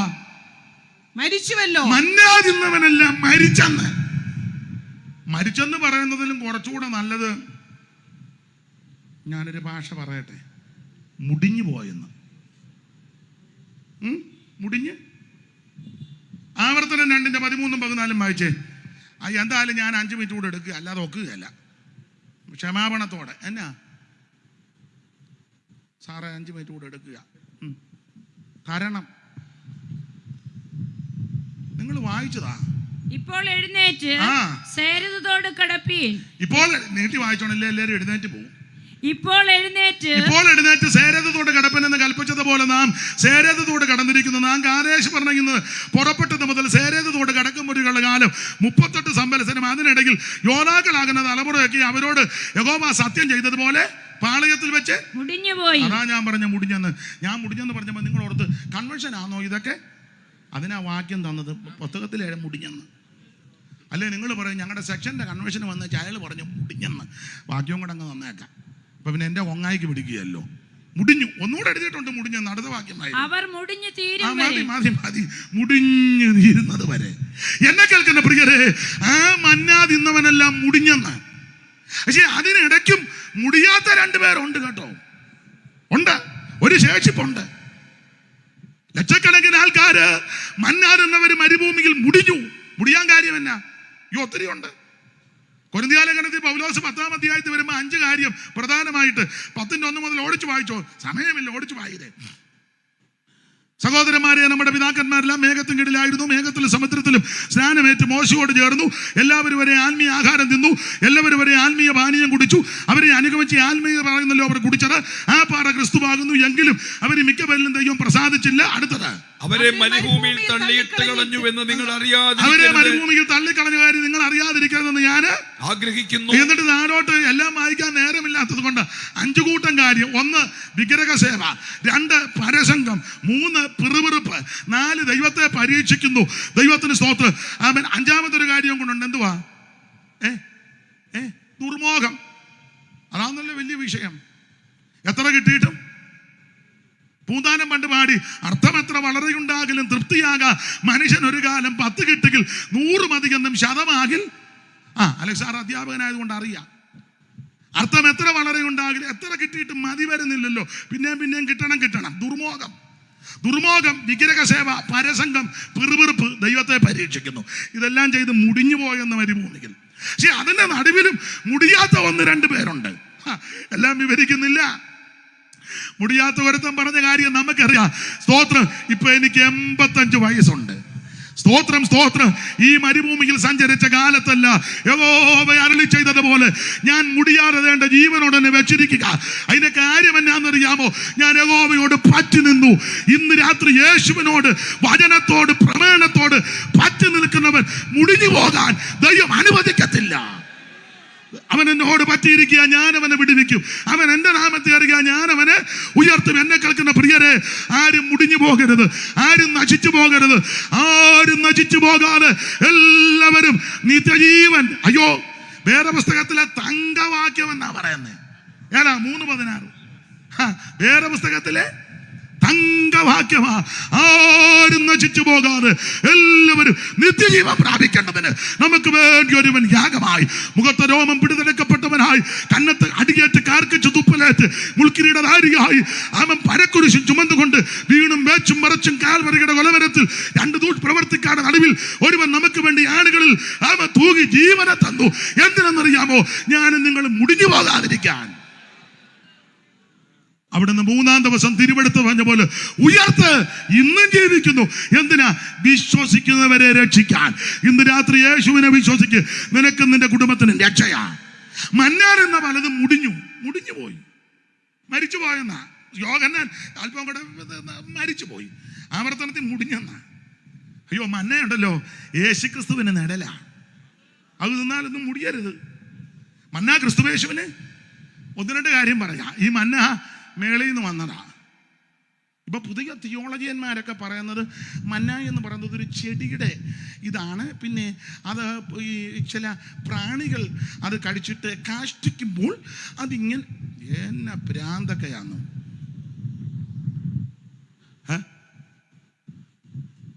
എടാ, പുസ്തകത്തിൽ എഴുതി വയ്ക്കുന്ന സ്വർഗീയ ധാന്യമെന്നാ. സ്വർഗീയ ധാന്യമെന്നാ. എല്ലാം ഞാനങ്ങ് അടങ്ങുക. പഠിച്ച് അങ്ങ് പണിക്കരാകുക. അവിടെ അല്ല, കുണ്ടറ പണിക്കരുടെ കാര്യമല്ല പറഞ്ഞേ. ഇത് സ്വർഗീയ ഭോജനമാ. ഈ മന്ന യേശുക്രിസ്തുവിന് നിഴലാ. ഇത് ഉയരത്തിൽ നിന്ന് വീണതാ. അവൻ ആകാശത്തിൽ നിന്ന് അപ്പം വർഷിപ്പിച്ചെന്ന എന്ന് പറഞ്ഞാൽ ഇത് യേശുവിന് നിഴലാ.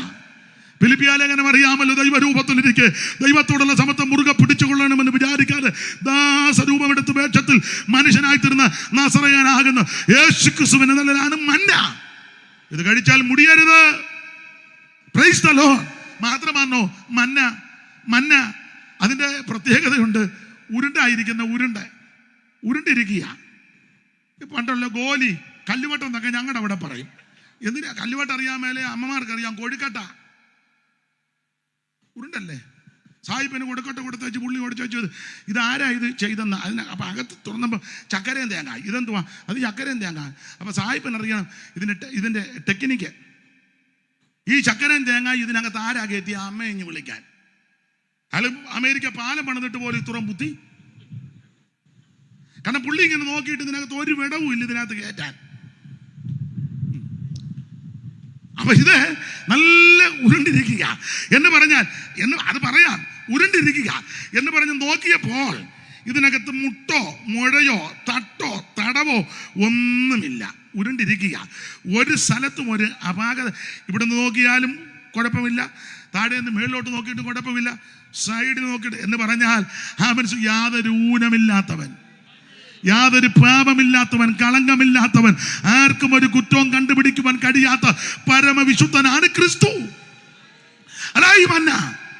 ഒരു കാര്യമോടെ പറഞ്ഞങ്ങ് നിർത്താം, അതേ ഒക്കുള്ളു.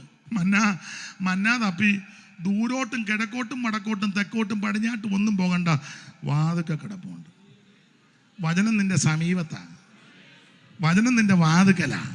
റോമാലേഖനം 10:8 മുതൽ വായിച്ചു. സ്തോത്രം. വചനം സമീപത്താ. വായിച്ചങ്ങ് നിർത്താം, അതേ ഒക്കുള്ളു. വായിര് 10:8 പെട്ടെന്ന് വായിച്ചു. 10:8 പെട്ടെന്ന് വായിര്. ഇപ്പറേ ഇരിക്കുന്ന സഹോദരിക്ക് കുറച്ചുകൂടെ പവറുണ്ട് വായിക്കാൻ. ഹൃദയം കൊണ്ട് നീതിക്കായി വിശ്വസിക്കുകയും. ഏതാ വായിക്കുന്നേ?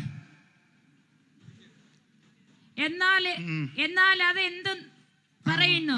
വചനം നിനക്ക് സമീപമായി, വചനം നിനക്ക് സമീപമായി, നിന്റെ വായിലും നിന്റെ ഹൃദയത്തിലും ഇരിക്കുന്നു. അയ്യോ, സമീപത്തിരിക്കുക. അതിരാവിലെ കൂടാരവാതിൽ തുറന്നു ചെല്ലുമ്പോൾ വാതുക്കൽ മന്ന, വെറും മന്നയല്ല, മഞ്ഞിൽ പൊതിഞ്ഞ മന്ന. മഞ്ഞ് ഈ തിരുവെടുത്തിന്റെ ചില ഭാഗമൊക്കെ വ്യാഖ്യാനിക്കുമ്പോൾ എല്ലായിടത്തും അല്ലെങ്കിലും മഞ്ഞെന്നുള്ളത് പരിശുദ്ധാത്മാവിന് നിഴലായിട്ടൊക്കെ നിഴലും പ്രതിരൂപ സ്വരൂപമാണല്ലോ. എല്ലാ മഞ്ഞും പരിശുദ്ധാത്മാവല്ല. മൂന്നാറിൽ പോയിച്ചു മുഴുവൻ പരിശുദ്ധാത്മാവാന്ന് പറയരുത്. വെളുപ്പിനെ തിണ്ണേ വന്നിരുന്നു വെച്ച് പരിശുദ്ധാത്മാവാന്നല്ലേ ഇന്ന് മുഴുവൻ. വേറെ പുസ്തകത്തിലെ ചില ഭാഗങ്ങൾ വ്യാഖ്യാനിച്ച് പഠിക്കുമ്പോൾ ചിലരും പരിശുദ്ധാത്മാവാ. അങ്ങനെയെങ്കിൽ മഞ്ഞിൽ പൊതിഞ്ഞ മന്ന ക്രിസ്തു. അതിനാ പറയാ. 6-ാം മാസത്തിൽ ഗബ്രിയേൽ മാലാഖ വന്നപ്പോൾ നസറേത്ത് വന്ന് മറിയത്തോട് പറഞ്ഞു, നീ ഒരു കുഞ്ഞിനെ പ്രസവിക്കാൻ പോവാ. അയ്യോ, പുരുഷനെ അറിയാം. പുരുഷനൊന്നുമല്ല, പരിശുദ്ധാത്മാവ് നിന്റെ മേൽ വരും. സ്തോത്രം. പരിശുദ്ധാത്മാവ് അതിനാൽ ഉൽപ്പാദിതമാകും. ഗൂഢമായിട്ട് ഉപേക്ഷിക്കാൻ യോസേപ്പ് ചിന്തിച്ചിരുന്നപ്പോൾ മത്തായി വായിക്കുന്നത് ഉപേക്ഷിക്കരുത്, അവളിൽ ഉൽപ്പാദിതമായത് പരിശുദ്ധാത്മാവില്ല. അതാ മഞ്ഞിൽ പുതഞ്ഞ മന്ന വാതുക്കെ കിടപ്പുണ്ട്. രക്ഷ നിന്റെ സമീപത്താണ്. 5 പൈസ മുടക്കണ്ട, കാശ് മുടക്കണ്ട, മൈൽ നടക്കണ്ട, ഭൗതിക വസ്തുക്കളൊന്നും കൊടുക്കണ്ട. ഇരിക്കുന്ന ഇടത്തിരുന്ന്, കേൾക്കുന്ന ഇടത്തിരുന്ന് ഇന്ന് രാത്രി പ്രാർത്ഥിക്ക്, യേശുവേ എന്നെ രക്ഷിക്കണം. ഇന്ന് രാത്രി നിന്നെ രക്ഷിക്കുവാൻ കഴിവുള്ള നസ്രയം വന്നിട്ടുണ്ട്. മരുഭൂമിയിലെ മന്ന തിന്നവൻ മുടിഞ്ഞു പോയപ്പോൾ ജീവന്റെ അപ്പമാകുന്ന യേശുവിനെ ഭക്ഷിച്ചാൽ നിത്യജീവൻ നിനക്കുണ്ടാകും. നിത്യജീവൻ ഉണ്ടാകും. ആ നിത്യജീവൻ തരുവാൻ അവിടുന്ന് വന്നത്. ആ കർത്താവിനെ ഉണ്മയോടെ സേവിക്കുവാൻ, ആരാധിക്കുവാൻ ദൈവം നമുക്കെല്ലാം കൃപ നൽകട്ടെ.